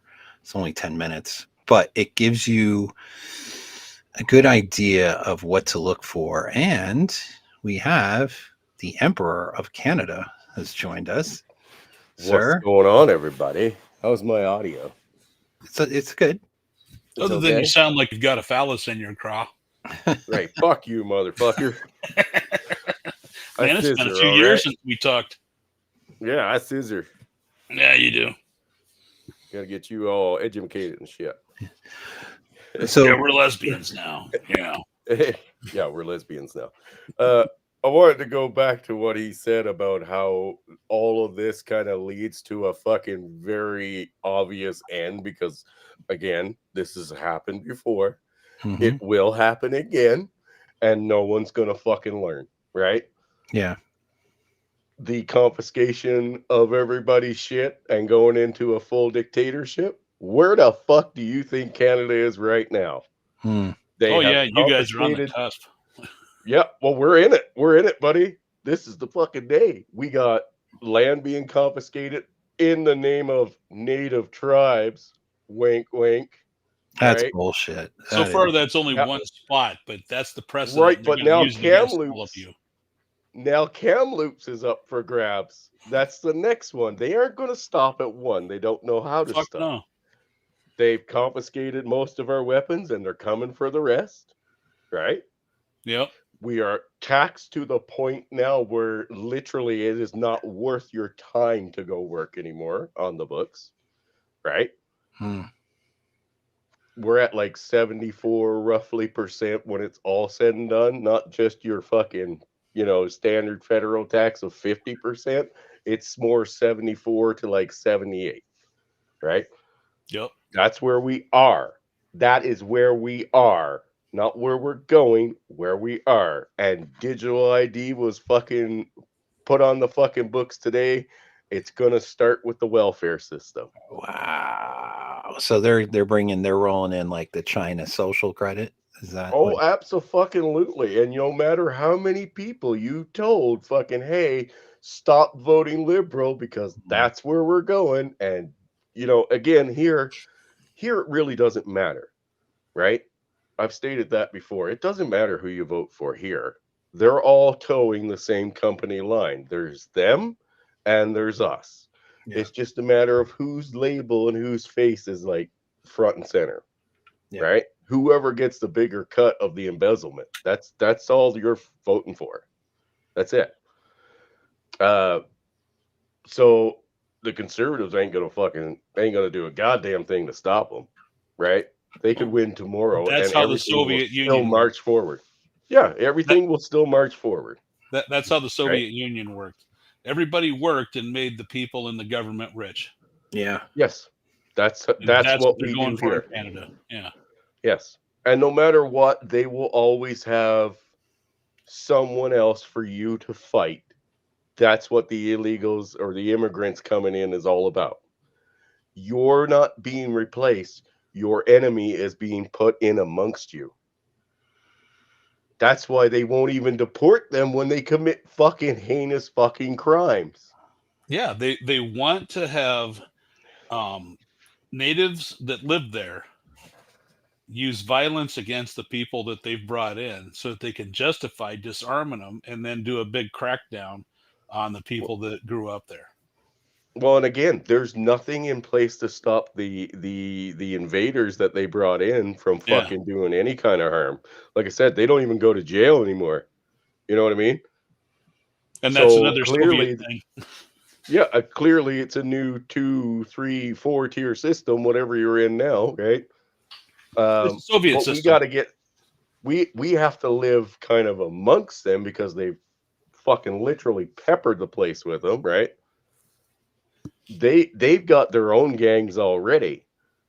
Most white people, let's face it, white people, you can't get two of them to fucking agree long enough to get anything fucking done, right? Everyone's a lone wolf. We're so fucking divided, it's not even funny. And it's literally a perfect storm. You know what I mean? They know their craft and they have done it well. Especially here. It's just like the UK. Over in the UK, they could do whatever the fuck they want and they know it. Yep. Oh, yeah. Right? People have been disarmed for 30 years. That's right. Look at how easily they allowed their fucking children to be fucking raped and murdered, and there ain't a goddamn thing you'll do to stop it, because as soon as the police show up, it's almost like you put the collar on your own fucking neck and you bowed and kissed the fucking ring. They're all slaves there. 10, 15 years ago, I had people in England and people in Canada and Australia saying, oh, you don't need your guns. The government can take care of you. And you were just silly to hang on to those. They'll never do anything like they did in the Soviet Union or Nazi Germany. Again. And here we are. Thumper. It's all happened before, but this time it's new. Yeah, this time it's different. Yeah, we've polished the turd, and now it's a different shape and everything. And we got different sprinkles. That's right. We got different sprinkles. Absolutely. Absolutely. All right. Let me now everybody's starting to connect the dots, right? Yeah. Well, God, I hope so. Shit. Well, now here's another thing. We have already found comments online about the digital ID where people are like, "Oh, what's the matter with a digital ID?" Are you fucking stupid? Again, they are. It could be bots. They could be bots, but there are retarded people here. Well, there are retarded people, yes. Yes, and they all Absolutely. vote liberal or Yeah. NDP. Well, Right? if you were smart, would you be a socialist? No. Absolutely fucking not. If you were industrious and not lazy and, actually appreciated, hard work for what you get, would you be a socialist? Absolutely not. No, Again, because that's who they take it from. nobody here, right, that votes fucking liberal or NDP or whatever, right? They don't have a clue what it's like to actually live in a fucking socialist country to They're that gonna find out. extreme. But again, most of them don't own anything, right? So they have nothing for them to take. They don't Yeah, contribute fuck all, right? And the they ones are that what do, they are what the WF people call useless eaters. yes. But again, okay, you got people that don't like guns. That's fine and dandy for you. That's not fine and dandy for me. Yeah. But they believe that I should have to toe their fucking line, push their fucking narrative, and my narrative's invalid. Well, that's exactly how the communists work, right? Yep. So again, they love to go out and call us all Nazis while being Nazis. You know? I noticed this And way they, back when Clinton took over, man. I yeah, was like, and they're holy not shit, even these guys are just straight up commies and social or fascists. It's like, what the hell? and again, we have got people here that believe that straight up they know what socialism is, they know what communism is, right? They know what Marxism is, and they still want to get on board with it because they like the idea of it. Free Go live stuff. it. Free Go stuff. live in North fucking Korea and tell me if you fucking like it. Go ahead. Well, they're but envious of me Muldowney- because I have 2 cars and own some land. But Muldowney, Oh, yeah. he's going to give me a free bus rides and he's going to give me free child care and he's going to give me Yeah, yeah. rent controlled apartments. Yeah, Come on, even the again- Democrats, even the Democrats, Again- like the governor, being like, "Oh, fuck that." What you were saying about fucking, going into cuffing season and shit like that when shit gets hard down there. Yeah.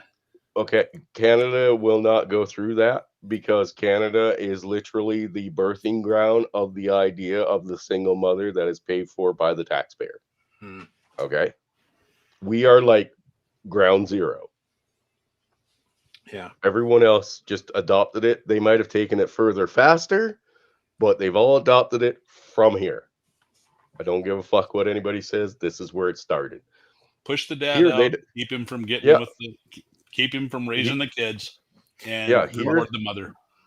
Here that's why they started with the welfare system, okay? Because they know that most of the people on welfare are the single mothers of Canada, because that's all any party actually cares about, including the conservatives, right? And they know that's the easiest place to start to actually get numbers so that they can say, look how many people have accepted it already. Look. Yeah, because Why won't you accept it? You're an outcast if you don't accept the social ID, right? Well, and then it's just going to be, well, you can't do this, that, the other thing unless you have it. But it's okay if you're an illegal coming in. This is what pissed me off during like COVID? Biden vaccine shit and COVID is you needed in a lot of places you needed that fucking that vax thing to get into different places. Like they wouldn't let you in to go see a concert or whatever it was unless you had that stupid COVID card, right? And I remember Dak was like they wouldn't let him travel into the US without his shot, and he wasn't getting it. So, but in any case, yeah, the ArriveCan. Yeah. Yes. So okay, that was the start of it. Yeah. So right. You couldn't get into places. Now you can't get on to a plane unless you have the ID that says you're can use your license for traveling and all this, right?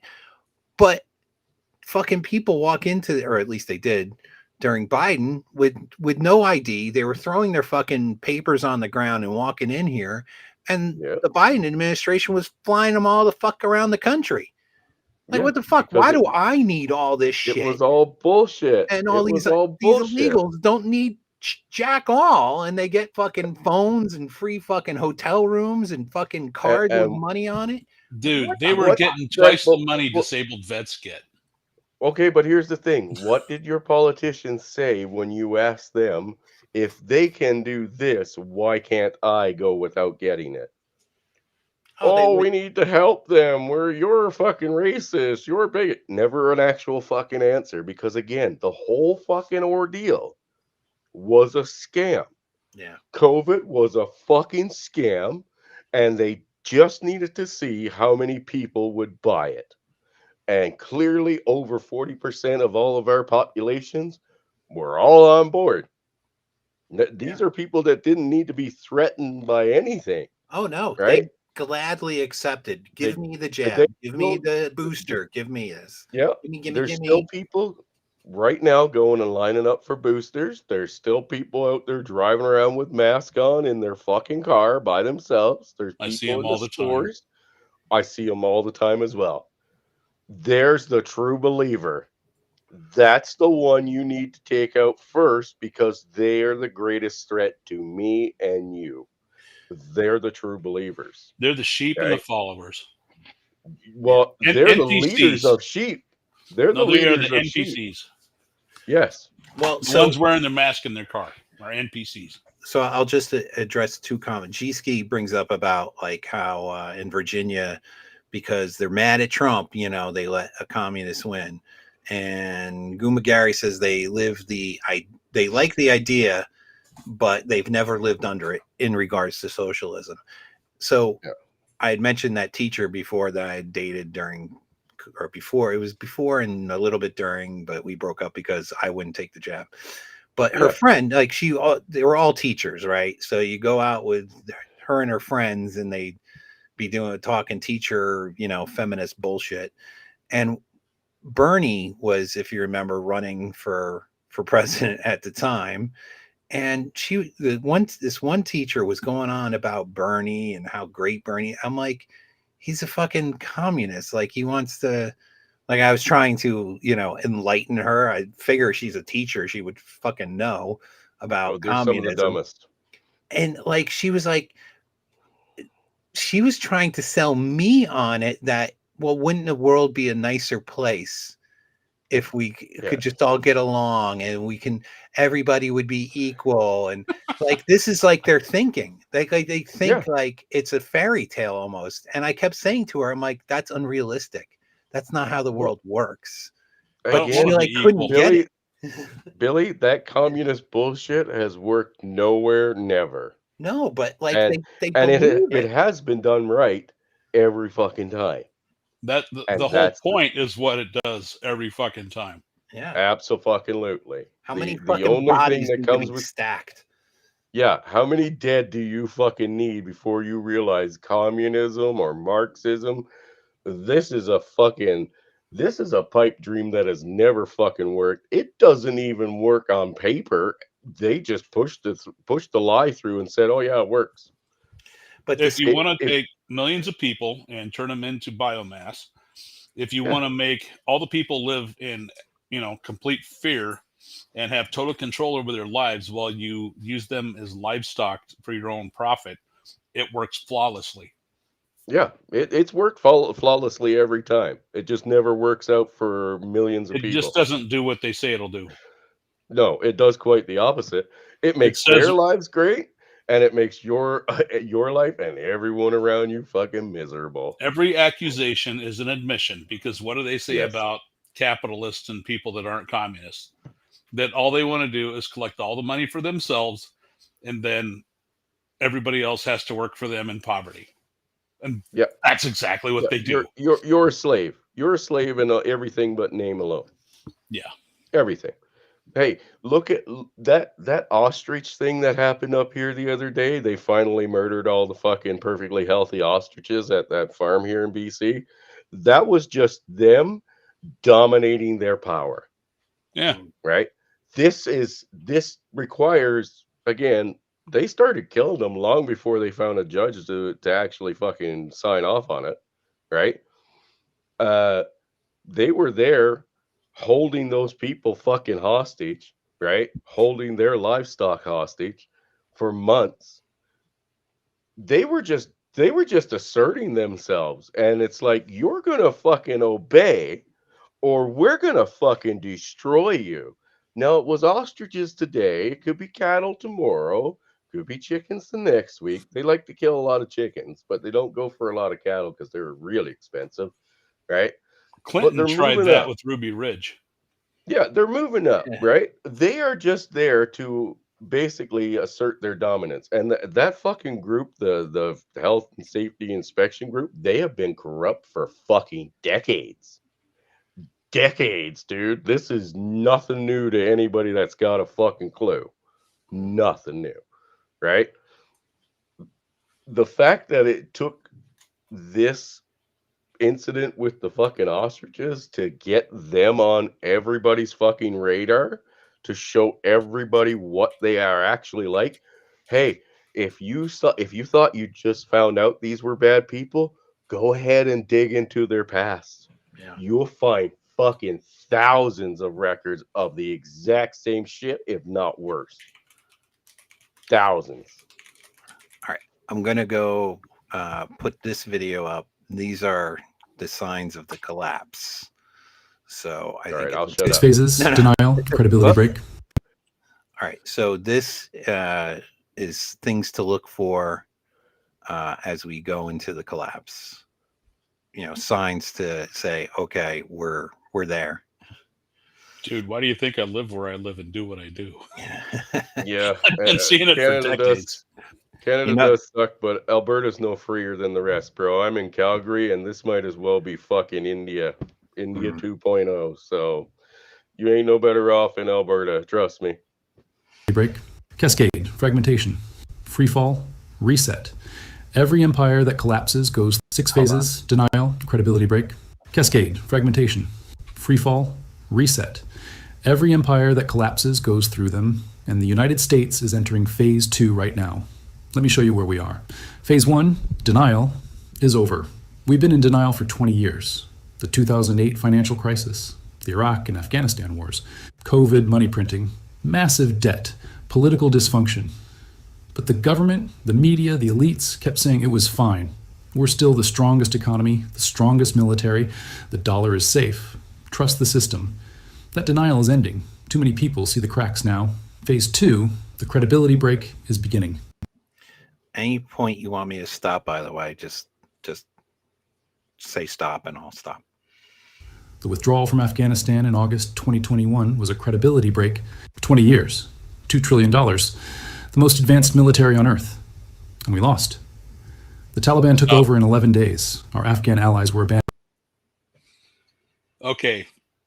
That was intentional. Yeah. Because we were going to pull out. There wasn't going to be any deaths or anything. The Taliban was going to not take over the country because Trump told the leaders, it's like, if you cause problems, well, we'll just kill you, because he had satellite images of all their houses. Yeah. Okay. So that was 100% Biden. Oh yeah. And their administration, they were like, oh no, we can't have a sensible withdrawal. We got to do Saigon 1975 all over again. Right. I mean, so that was 100% intentional to make us look weak. Yeah.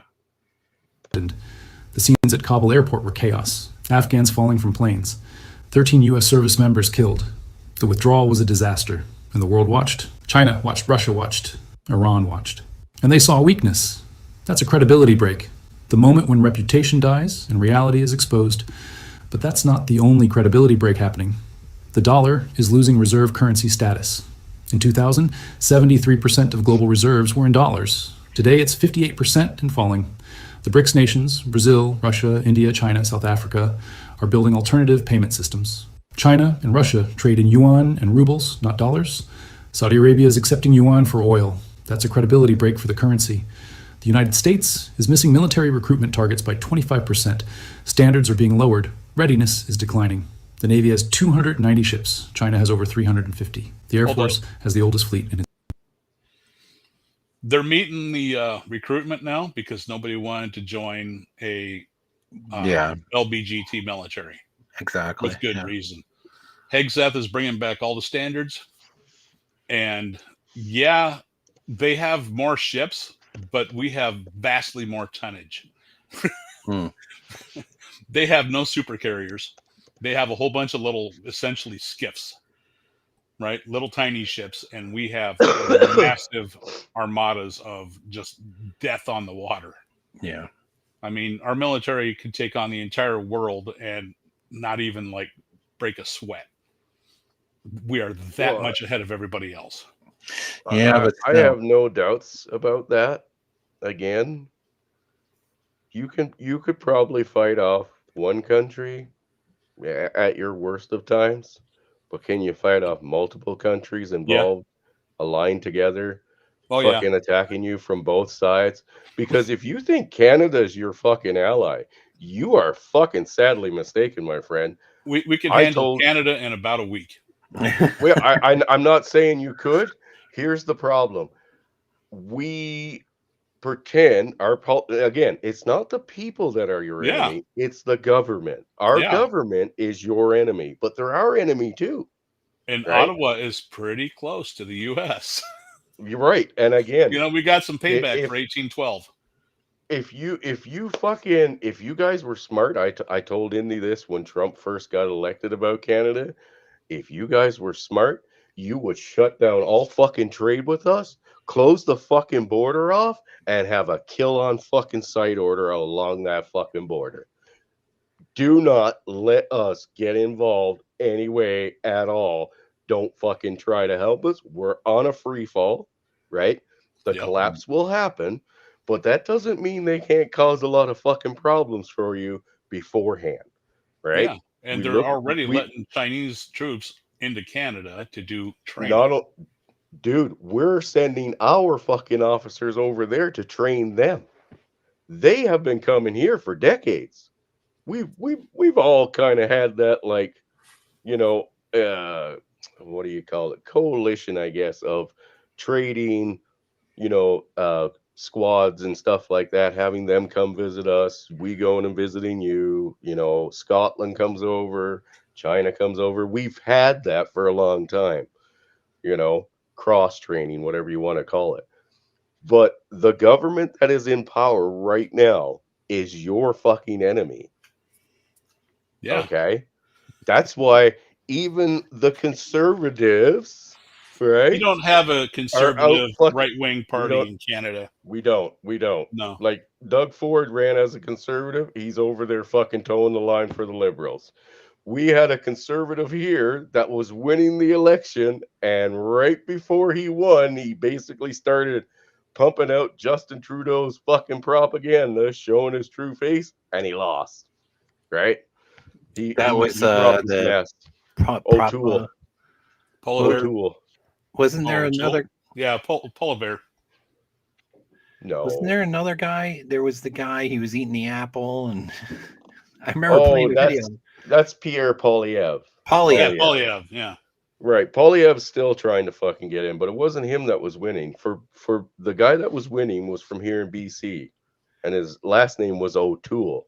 He ran as a conservative, and when it looked like he was winning close to the end, he flipped his entire fucking script, right?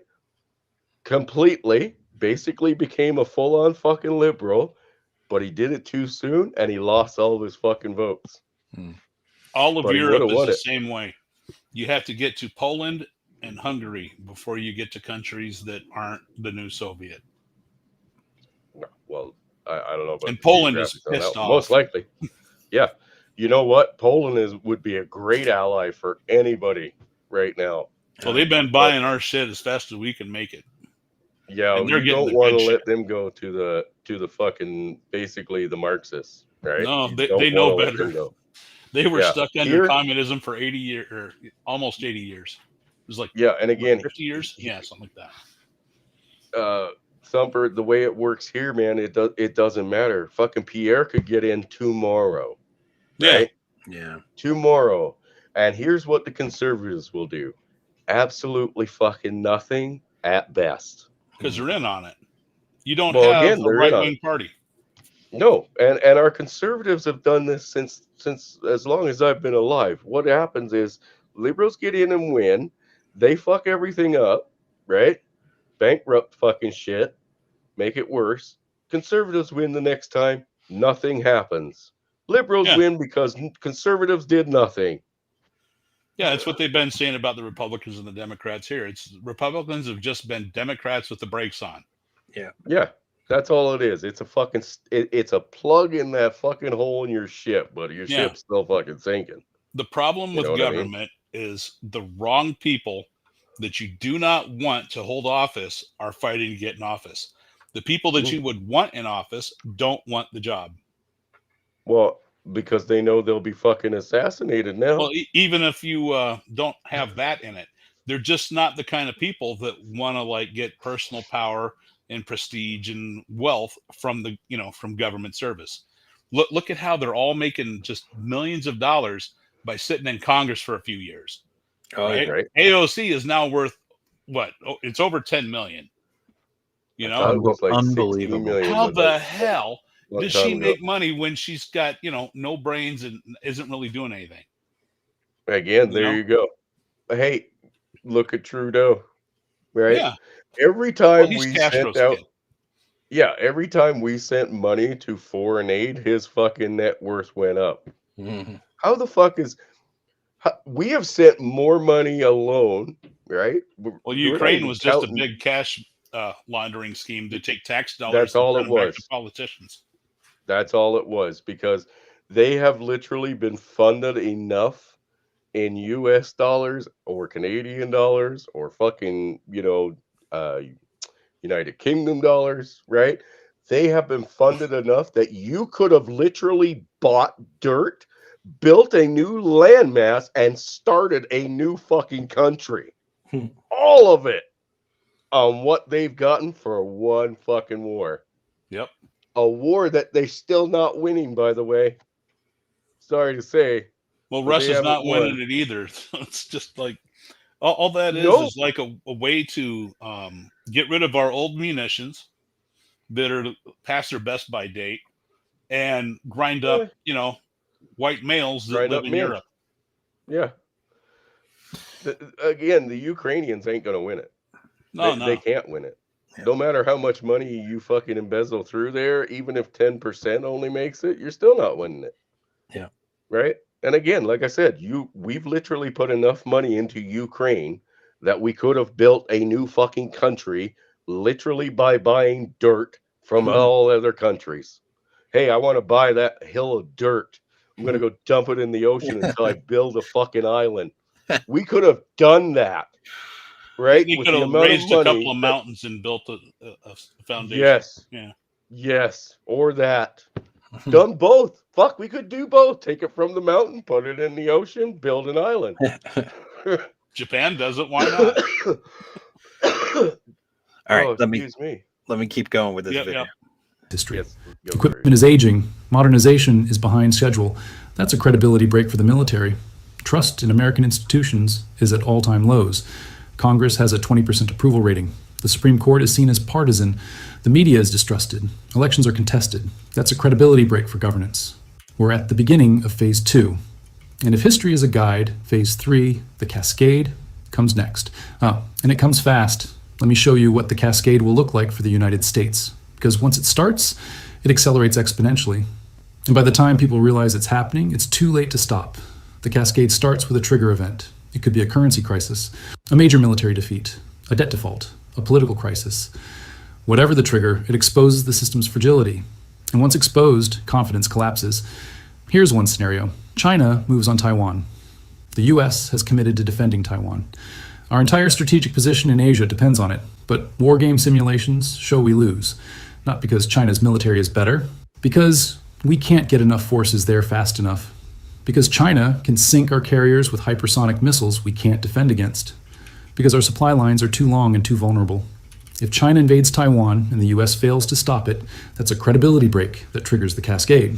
Our allies in Asia, Japan, South Korea, the Philippines, realize American guarantees are worthless. They start making deals with China. Our military dominance in the Pacific is over. Our technological edge, which depended on Taiwanese semiconductors, is gone.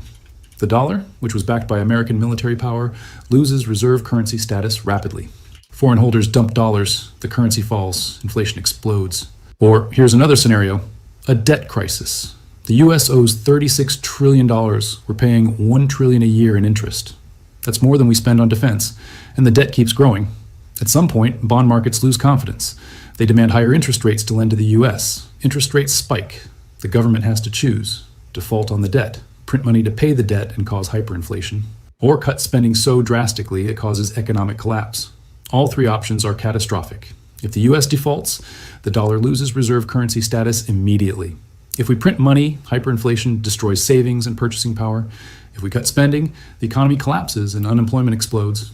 Any of those trigger the cascade. Or here's a third scenario, a political crisis. The 2024 election is contested. Both sides claim victory. Neither side accepts the results. States refuse to certify. The Supreme Court is deadlocked. Protests turn into riots. The military is asked to intervene. Some units. Yeah, I think this is slightly old. So Yeah, it's a little bit. Is that obviously some of this shit didn't happen? Although it did. When I did look it up, it said it was only done like 2 weeks ago. But you know, Well, it's all AI stuff. I mean, it's an AI voice. oh yeah, well, and pictures too. But Yeah. it brings up point, and they're just running through potential scenarios that could. Yeah. Others refuse. And when he says, when it says that, we can't move, supply our forces, dude, we do that better than anybody. Yeah. FedEx and UPS, combined with all the other countries in the world, can't do logistics like the U.S. military. Trust me, No, that was my job. Logistics is good, right? But Logistics is how you win wars. Right, and it relies on supply. You have to have supply to have logistics, right? If you have nothing to send, you ain't sending shit. But we If have most of plenty your of shit to is- send. Right, but I mean, let's face it, our Western countries are not the fucking powerhouses they used to be on production. Well, No, not Everybody at can all. admit that. after Right? after Clinton COVID. sent all the manufacturing jobs to Mexico, And those China. those factories are still China. here. All right, and there's Right. still people that can work in those factories and have the skills. Well, I hope so. I don't know about Trust that. me, they are out there. Yeah, I'm but not not saying in they're the not numbers out that there. they used to be. That's Yeah, Well, you won't open up the Ford dealership in fucking Chicago tomorrow and have a full fucking staff, will you? No, but I Okay. can train somebody how to do CNC machining in about Right. 2 weeks. I could train Right. 5 Okay. guys at the same time. That's a Okay. force multiplier. I could, between me and my little brother that does machining, who's thinking about buying his own business, I told him to just hold off on it a little bit because things are gonna get a little bit dicey. Between me and him and the other guys that I know that know how to do all the same stuff that I do, we could get a factory up and running in about a month, as long as we could get the Okay. machines in. Well, again, though, that relies on you getting the machines in, right? What if they They're need out a there. month? Right, but what if they need a month to get them fucking like done up and ready to send off to you? Well, now you're 2 months, right? Because you got a month there where you don't have a machine. You can't even start. No, you can get a machine. Okay. Okay. I can teach people on 70s era stuff. I mean, as long if as you want to the make shit supply here, holds- we can do it. We can do it fast. Hey, I'm not saying you couldn't do it fast, but you have been in the fucking military. A week or a month is a long time on the front line, right? Oh yeah, Yeah. So if you have But- to wait but and you ain't got shit, you're fucked. the one thing where Biden kind of screwed us over was the strategic oil reserve. Yeah, Okay. he drained that, didn't he? Yeah, he drained it. We were down to like 2 weeks of wartime. Okay. Okay. And that's after the Cheeto filled it completely and then had a surplus and turned us into a energy positive country for the first time in my lifetime. Where are we Okay. at with refilling that, by the way? Anybody know? Not sure, but I'm pretty sure he's well on his way to it. It's just, the prices are still kind of high on oil. The oil barrels are gone down, but the cost of gasoline is staying the same relatively. It's dropping a little. Venezuela is a target on the hot list for a reason. Yeah, they got nice oil down there. It's not the best oil, but it's oil. Oh, they got some pretty decent oil, and they got lots of it. They got lots of it. Hey, like I said, everything is a dot. Connect all the dots. You'll see the fucking path, right? You want to know why we were in Syria and Ukraine? And why there was conflicts going in both of those? Because when Clinton was in, they started this process to build a pipeline for natural gas from Qatar or Qatar, however you want to say it, all the way to Europe. Okay, and due to the mountain ranges and the geography, it has to go through Syria and Ukraine. So they have to have Syria and Ukraine run by the right people to allow their pipeline to go through. That's ambitious. Goddamn. And that was started under Clinton. Obama pushed it. Shrub, W.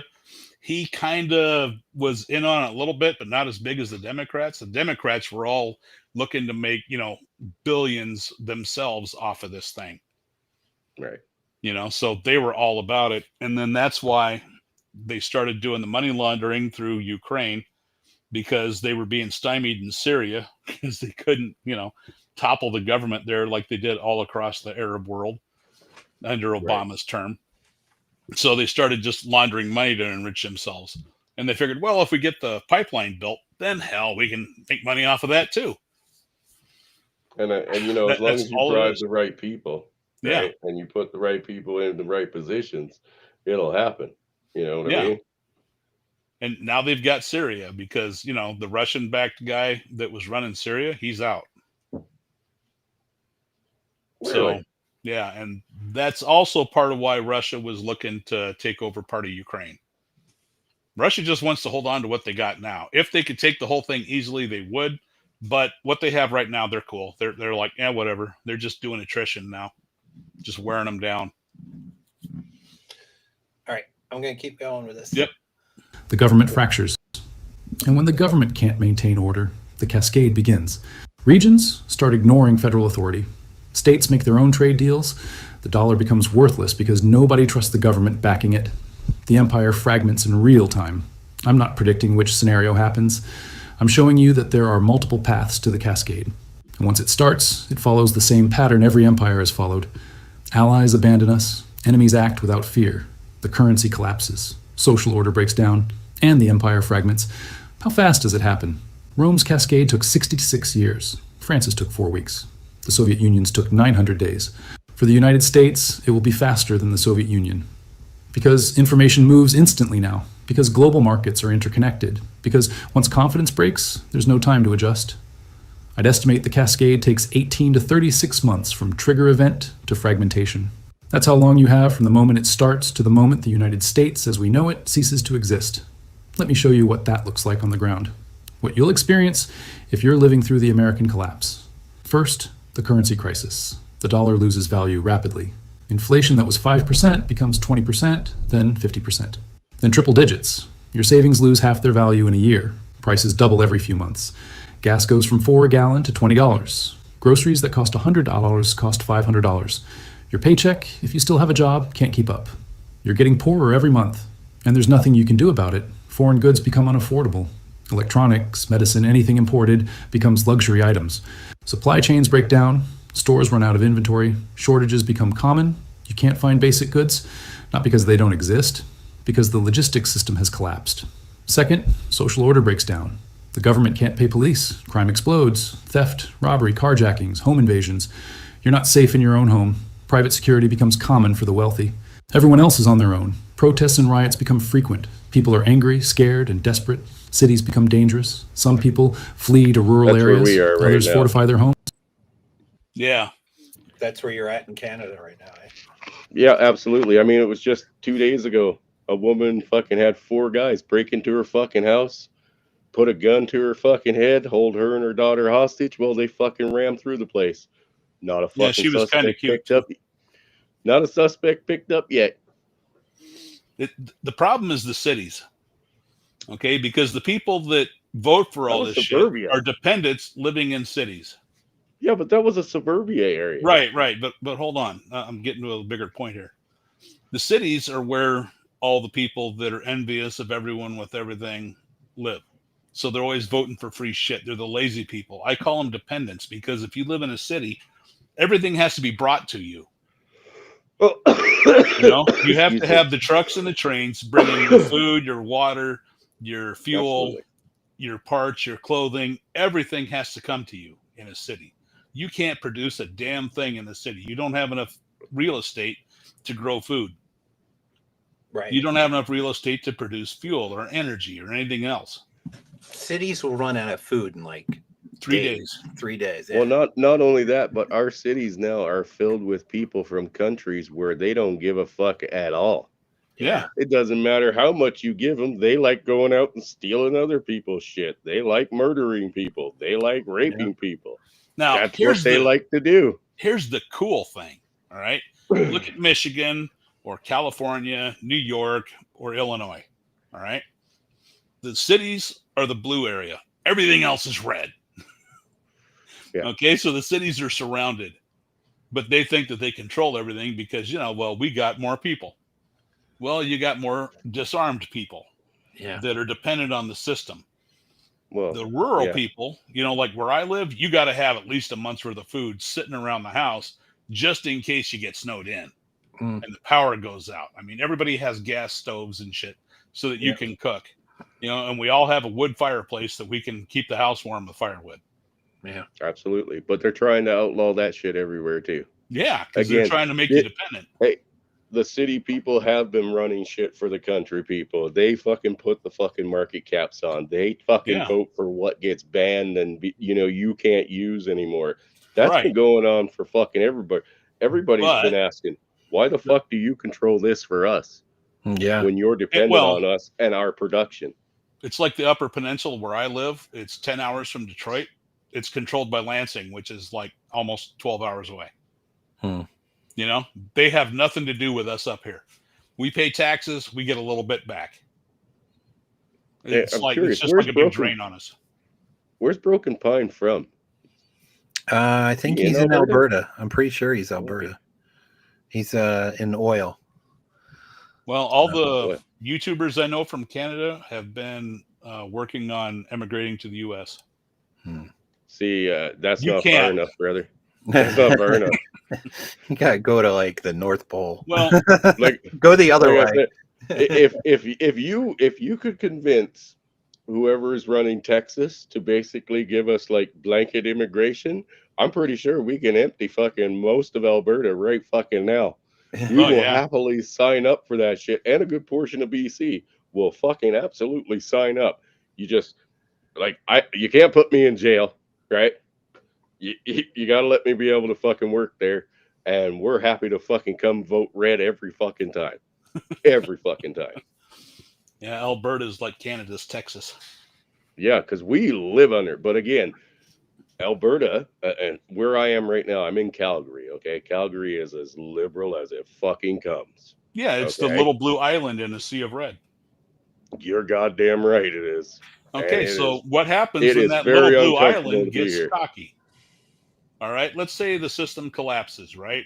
And it's not really a civil war. It's just everything kind of goes, meh, fuck it, right? Let's say it's real easy like that.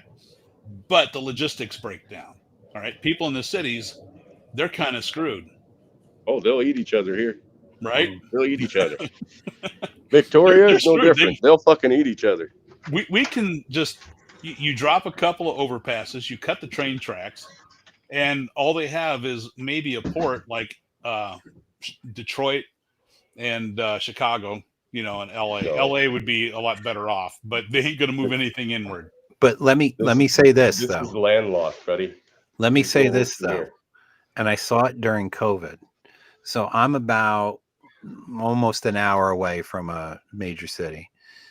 So when COVID was happening and we were all like locked in the house, not going, like when it was the early stages, there was definitely, I was seeing people like on bikes, like who I'd never seen in my neighborhood before. Just they'd come up, they ride on the bike, and they go down, and they were tilting the head back and forth as they were riding through. And I said, that guy's scouting. That's a scout looking for something. And I think what'll happen when shit goes down, and I think you're going to have city people who are going to spread out into the rural areas. So you definitely better be prepared for that kind of shit. Well, they will have a very, very bad time if they come to my little community, because being the kind of like affluent guys that live within like 5 miles of me, we've all gotten together, and I'm kind of like, I'm one of the military guys. There's 2 of us. Yeah. And we're the guys that it's like, okay, if shit kicks off, you go to Thumper and the other guy to find out what the hell we're gonna do. Well, at least you got that. I got people that, like I said, can't get along for 5 minutes without fucking turning on each other and walking away. Well, that's why I'm sitting so unique, because I can make fuel, I can fix things, I can produce electricity, I can make everybody's junk run, I can heat their house, real simple. See, now for me, so I have a small my direct neighborhood. I'm on a dead end street. Now there's 5 of us. We were talking during COVID, like if shit went down, we're going to block off the street. We're going to post, guards and this kind of shit, right? If shit, because there was a time there where it was like, this thing's really going to like break down here. So we're like, game planning what would happen, how we would handle it and all that.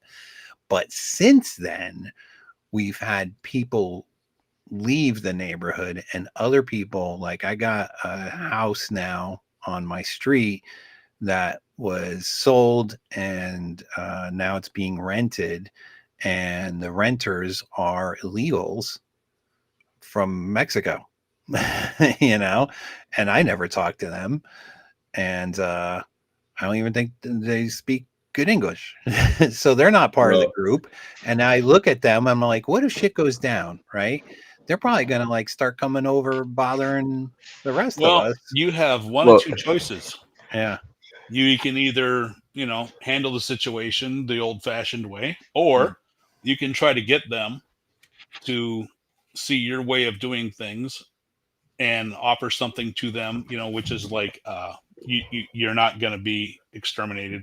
You're going to get food, and you're going to have, work to do to help everybody out. And we're all going to work together on this. If you go and you try to, if they decide, oh no, I just want to get free stuff and go steal from everybody, well, then you go back to plan 1. Yeah. Well, right. They're pretty simple solution.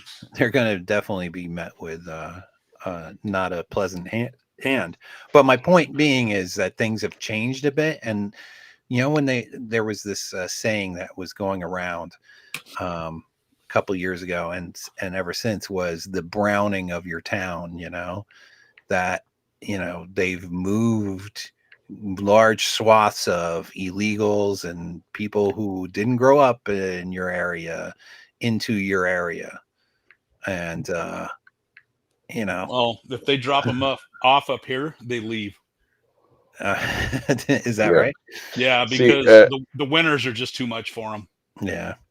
Again, with what you guys are saying about the demographics, even in the country or like outside city skirts fucking changing, we've experienced that in the little fucking area that I live in, right? We now have people who are very fucking liberal / NDP, right? Moving into the country because it was cheaper than living in Victoria. Yeah. Right. And they're out there complaining about the country. It smells bad. There's those loud too. noises. There's guns. There's fucking bikes and quads and cars. Right. If shit goes south, those people have a really bad day. Well, again, and even during the COVID thing, right? We had neighbors down the fucking street that we spoke to at least on a weekly basis that were fucking chomping at the bit, hoping that Trudeau would have fucking death camps for us so that they could report us to them because we wouldn't take their fucking poison. Wow. Unbelievable. I ain't here to reason with people like that. When I decide that shit's kicking off, right? I'm not here to talk to you. I'm not here to fucking work with you. I'm not here to change your mind. I'm here to put you down like a fucking dog before you stab me in the back. I don't want enemies at my back. I want them at my front, right? Yep. So behind me will be either a support group or a pile of corpses. Or both, whatever. But yeah, you're not getting left alone. You're getting exterminated because you will not fucking fit. You are not the people we want fucking when somebody comes and knocks on your door from the Lord government. Do you know where these people are? Yes, they're over there. Right? But you were fucking breaking bread with us yesterday when you were starving. Yeah. Riggs Jr. says Mitchell loves it from behind. Just saying. I scissor, motherfucker. Get it right. That racist bastard. Get over to your island. All right. Let me finish up this. There's only like 4 minutes left in this. Trust in institutions is dead. The government makes promises. Nobody believes them. Laws are passed. Nobody obeys them. The social contract is broken. Third, regional fragmentation. States start ignoring federal authority. California makes trade deals directly with China. Texas talks about independence. Regions realize they don't need Washington anymore, and Washington can't enforce anything because the federal government is broke, military bases close, troops are brought home because there's no money to maintain them. The global empire contracts to the homeland, and even the homeland starts to fracture. Fourth, the economic collapse. Unemployment explodes, businesses close, banks fail, your 401k is worthless, your pension is gone. Real estate crashes because nobody can buy homes, the stock market collapses. Anyone who had wealth in dollars loses it. The only people who survive are those who had assets and things that hold value. Real estate, commodities, foreign currency, gold. But most Americans have everything in dollars. And when the dollar dies, they're wiped out. Fifth, the survival phase. You're not worrying about politics or policy anymore. You're worrying about food, water, safety. Can you protect your family? Do you have supplies? Do you have community? Because the systems you relied on don't work anymore. And you're on your own. That's what collapse looks like. Not slow decline, rapid, violent, chaotic disintegration. And it happens faster than you can process. Now here's the critical question. Can it be stopped? Can the United States avoid the cascade? Technically, yes. Practically, no. To avoid the cascade, the US would need to do things no declining empire has ever done. We'd need to admit the problem, accept that we're in decline, that our power is not what it used to be, that the empire is unsustainable. No empire has ever done that. Because admitting decline means losing power faster. Allies hedge immediately. Enemies attack. Admitting weakness is suicide for an empire. We need to massively cut military spending, close bases, end commitments, withdraw from empire, accept that we can't police the world anymore, but withdrawing looks like defeat, and no superpower willingly chooses to look weak. We'd need to fix the debt, which means either massive spending cuts or massive tax increases. Both are politically impossible. Cutting spending destroys the economy. Raising taxes triggers capital flight. There's no good option. We'd need to rebuild manufacturing, bring supply chains home, restore productive capacity. That takes decades. We don't have decades. We'd need to restore social cohesion, fix political dysfunction, rebuild trust in institutions. Nobody knows how to do that. The country is too divided. So no, practically speaking, we can't stop the cascade. Because stopping it requires accepting reality and making hard choices that no one wants to make. And by the time the crisis forces those choices, it's too late. The cascade is already underway. Here's what you should understand. This isn't about politics. It's not about left or right, Republican or Democrat. This is about math. Empires that spend beyond their means collapse. Empires that debase their currency collapse. Empires that overextend militarily collapse. The United States has done all three. The pattern is locked in. The question isn't if, it's when. And when it comes, it will come fast. Faster than Rome, faster than France, faster than the Soviet Union. Because modern systems fail faster. Because global markets move faster. Because confidence can collapse in hours, not years. You're living at the end of the American empire. Most people don't realize it yet. They think this is normal, that we'll recover, that America is eternal. But empires aren't eternal. They all end. And the United States is ending now. The signs are everywhere. The credibility breaks are happening. The cascade is starting. And within the next decade, The United States, as you know it, will not exist. Not because of war, not because of invasion, because of economic collapse, because we followed the same pattern every failed empire has followed. And the math caught us. So there you go.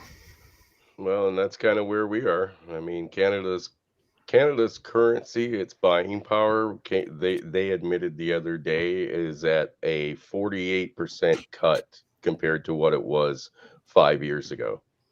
That's what they're admitting to. Really, our buying power, it's probably more on like the 60%. Right? Yeah, well, I remember when it was getting close to being 1 for 1. Oh, no, I don't mean in US currency. I mean like actual buying power here. Oh, gotcha. Right?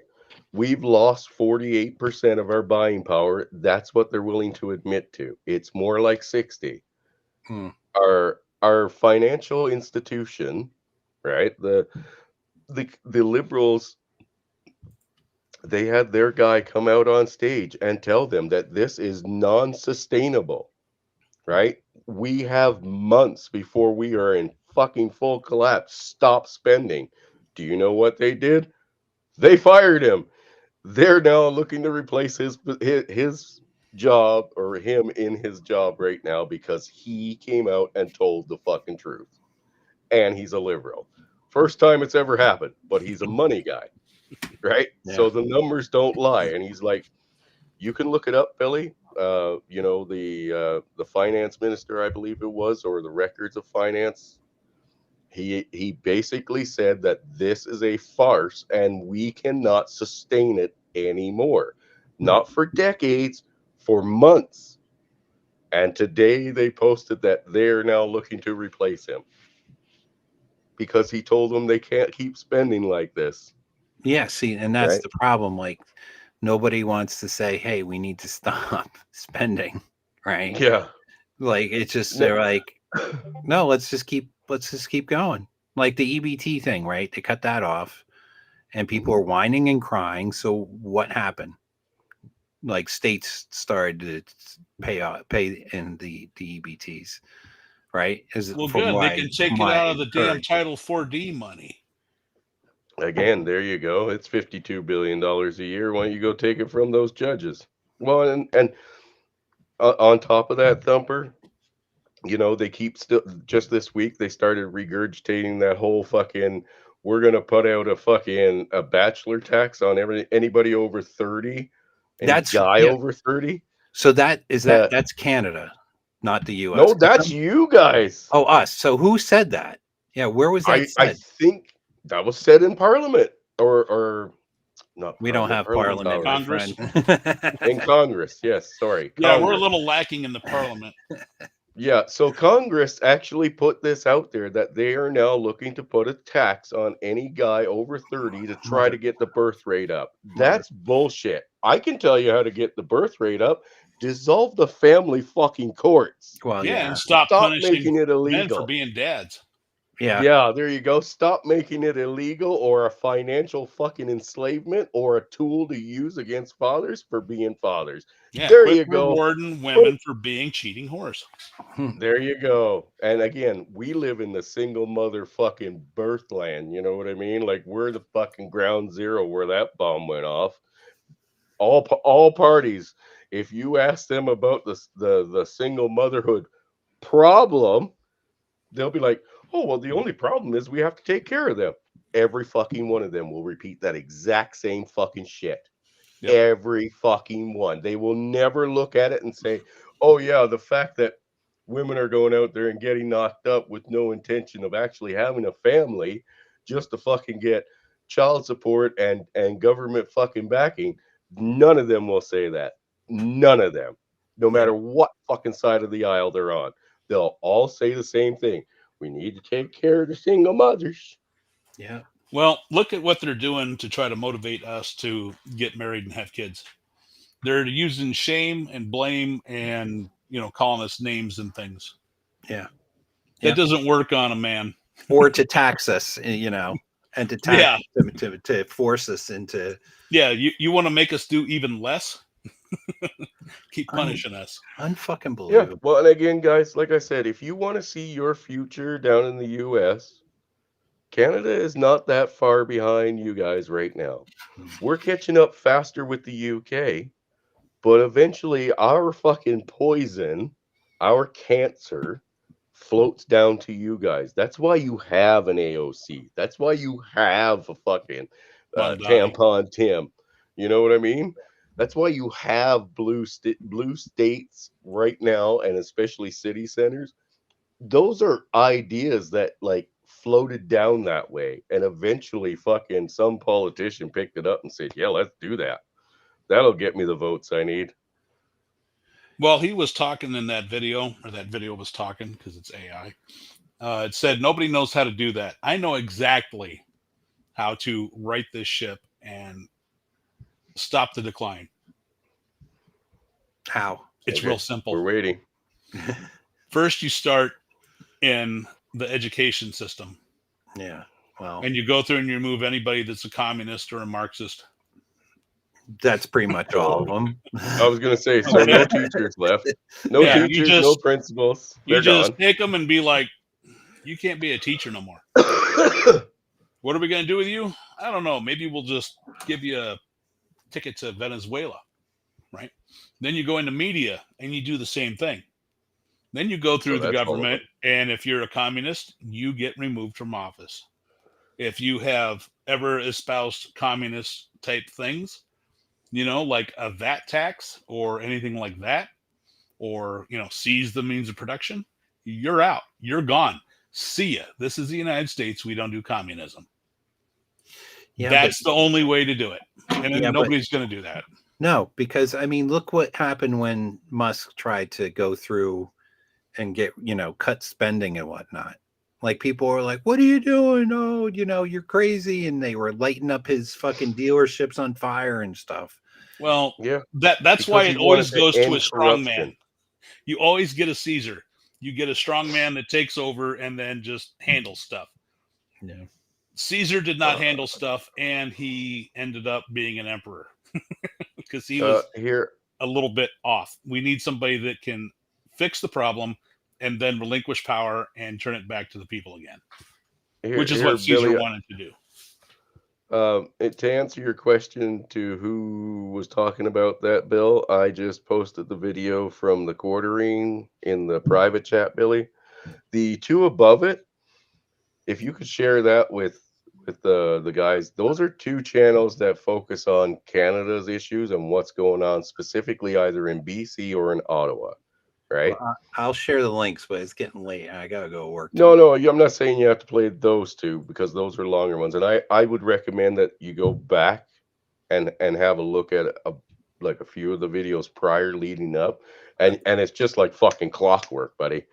Like they are predicting it as like just before it fucking happens. Like they predict it, and then 2 days later it comes true.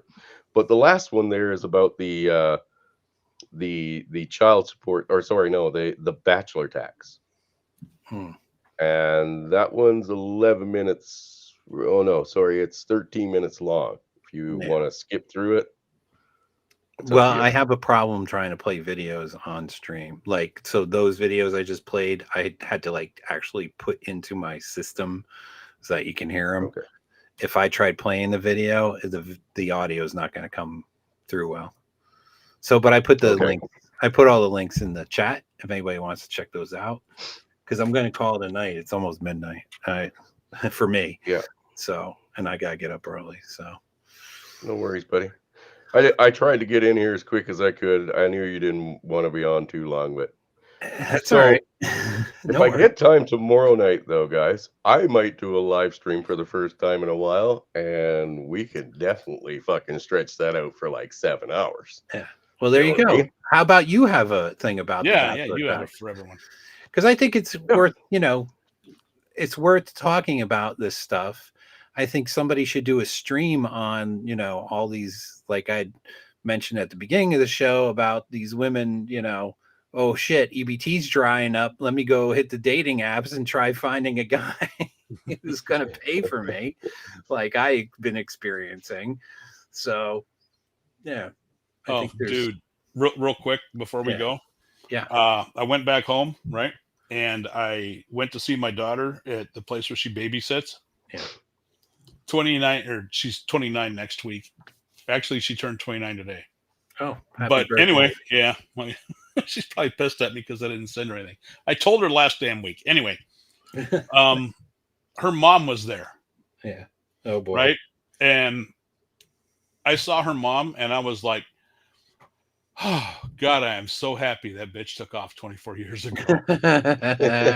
She's somebody else's problem. Oh my God. She's 52. She's addicted to oxycodone or Oxycontin, one or the other. Oh boy. She's got one tooth left. She's Wow. about 300 pounds. Yikes. Yeah. Yikes. You know, does not take care of herself. And I'm like, oh God, I could be stuck with that. Oh. So I told my kid, I was like, I am so glad your mom took off. I just wish it wouldn't have cost me so damn much money and time with my kids. Yeah. Oh, wow. Jesus. Yeah, that's the worst part. Well, again, they take Billy Thumper what you can't get back, right? Yeah. Your time. Yeah. I've been separated from my kids now going on for 9 fucking years. I'm really This is sorry. year 9. I got to see him 12 days in 8 years. Yeah, and you can't get that back. That's No. something you can't make it back. You can't get it back. You can't purchase it. You cannot do anything. And my That kids are time is completely gone. screwed up. Yeah, mine too. She's My- 29 and I'm never going to be a grandpa. Well, my oldest son down there is, if he doesn't end up in jail for being in a gang, he'll be fucking ended up being one of those people that is just murdered by the gangs. You know what I mean? Like, that's where he's going. Terrible. It only took 3.5 months for them to turn a sweet, innocent kid that I recognized into a thug that I didn't even believe I was talking to the same person. Yeah. Horrible. That's horrible. And that's what happens when they remove dads from the family, which There has you been go. the entire reason why they've been doing this. And now they want to punish us to get us to come back and, you know, sacrifice ourselves more, make more kids that they can destroy. Fuck that. Again, this better be the biggest tax increase on record in history ever and will ever be, because there is no family court out there that is going to fucking say, yeah, we'll take less from you. None. The family court takes everything, including what you can't buy. So you can have all my money, you just can't have my children. You know what I mean? Again, pay the fucking bachelor tax, whatever. It's a drop in the bucket compared to your mental health, your children or potential future children's health, and your time with them. Because I mean, if you have no children, okay. If the family court takes them from you and literally puts the law between you and them, and then weaponizes the mother against you, well, you've lost them anyway. It's Well, the better mother's to going to not have them. weaponize against you anyway because she's the one that cheated. She needs to not feel guilty about that, so she's going to make you the villain. Well, again, you're always going to be the villain. That's why it's called the bad guy, right? Again, dads are always the bad guys. Dads are always guilty and at fault, and mom is always completely innocent and a victim. Yeah, go pay that bachelor tax with a big fucking smile on your face and say, fuck you, I'd rather jerk off. They took 71% of my before tax pay. Oh, okay. They left me So there you 4% go. to live on. Wow. Okay, and here's the thing. You lost pretty much everything, right? Yeah. Financially. Would you have traded it for the time back with your kids? Easily. There you go. So the money wouldn't worth a goddamn next to them.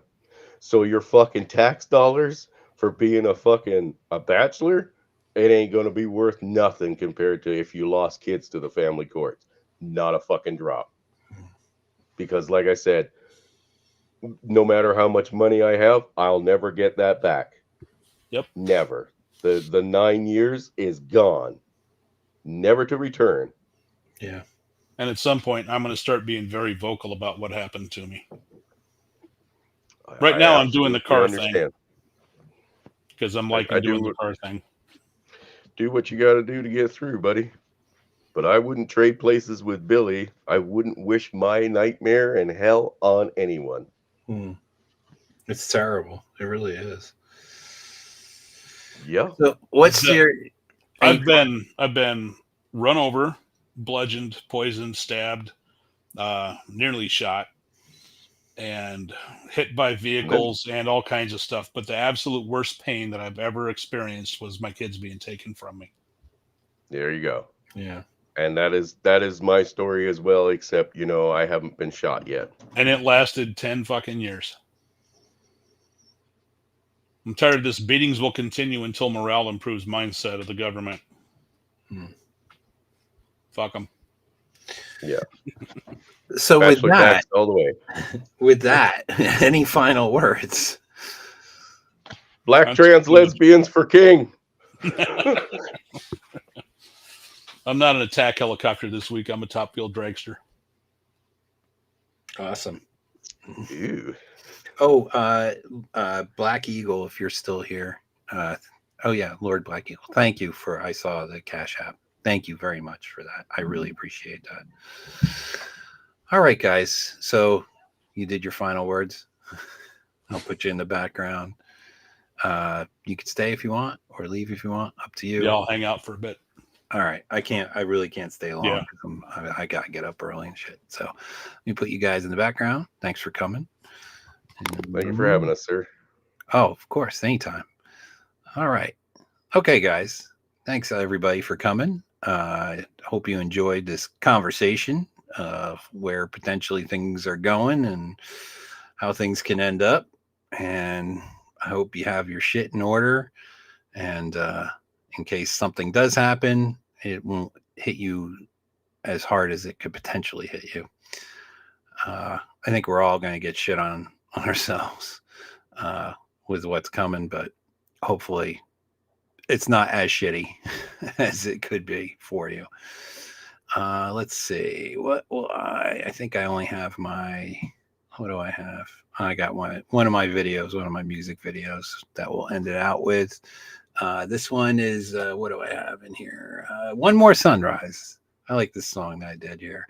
It's on my latest album, available from any of your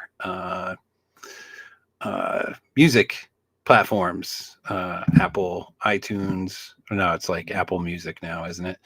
SoundCloud, all that stuff. Amazon even. You can get anywhere.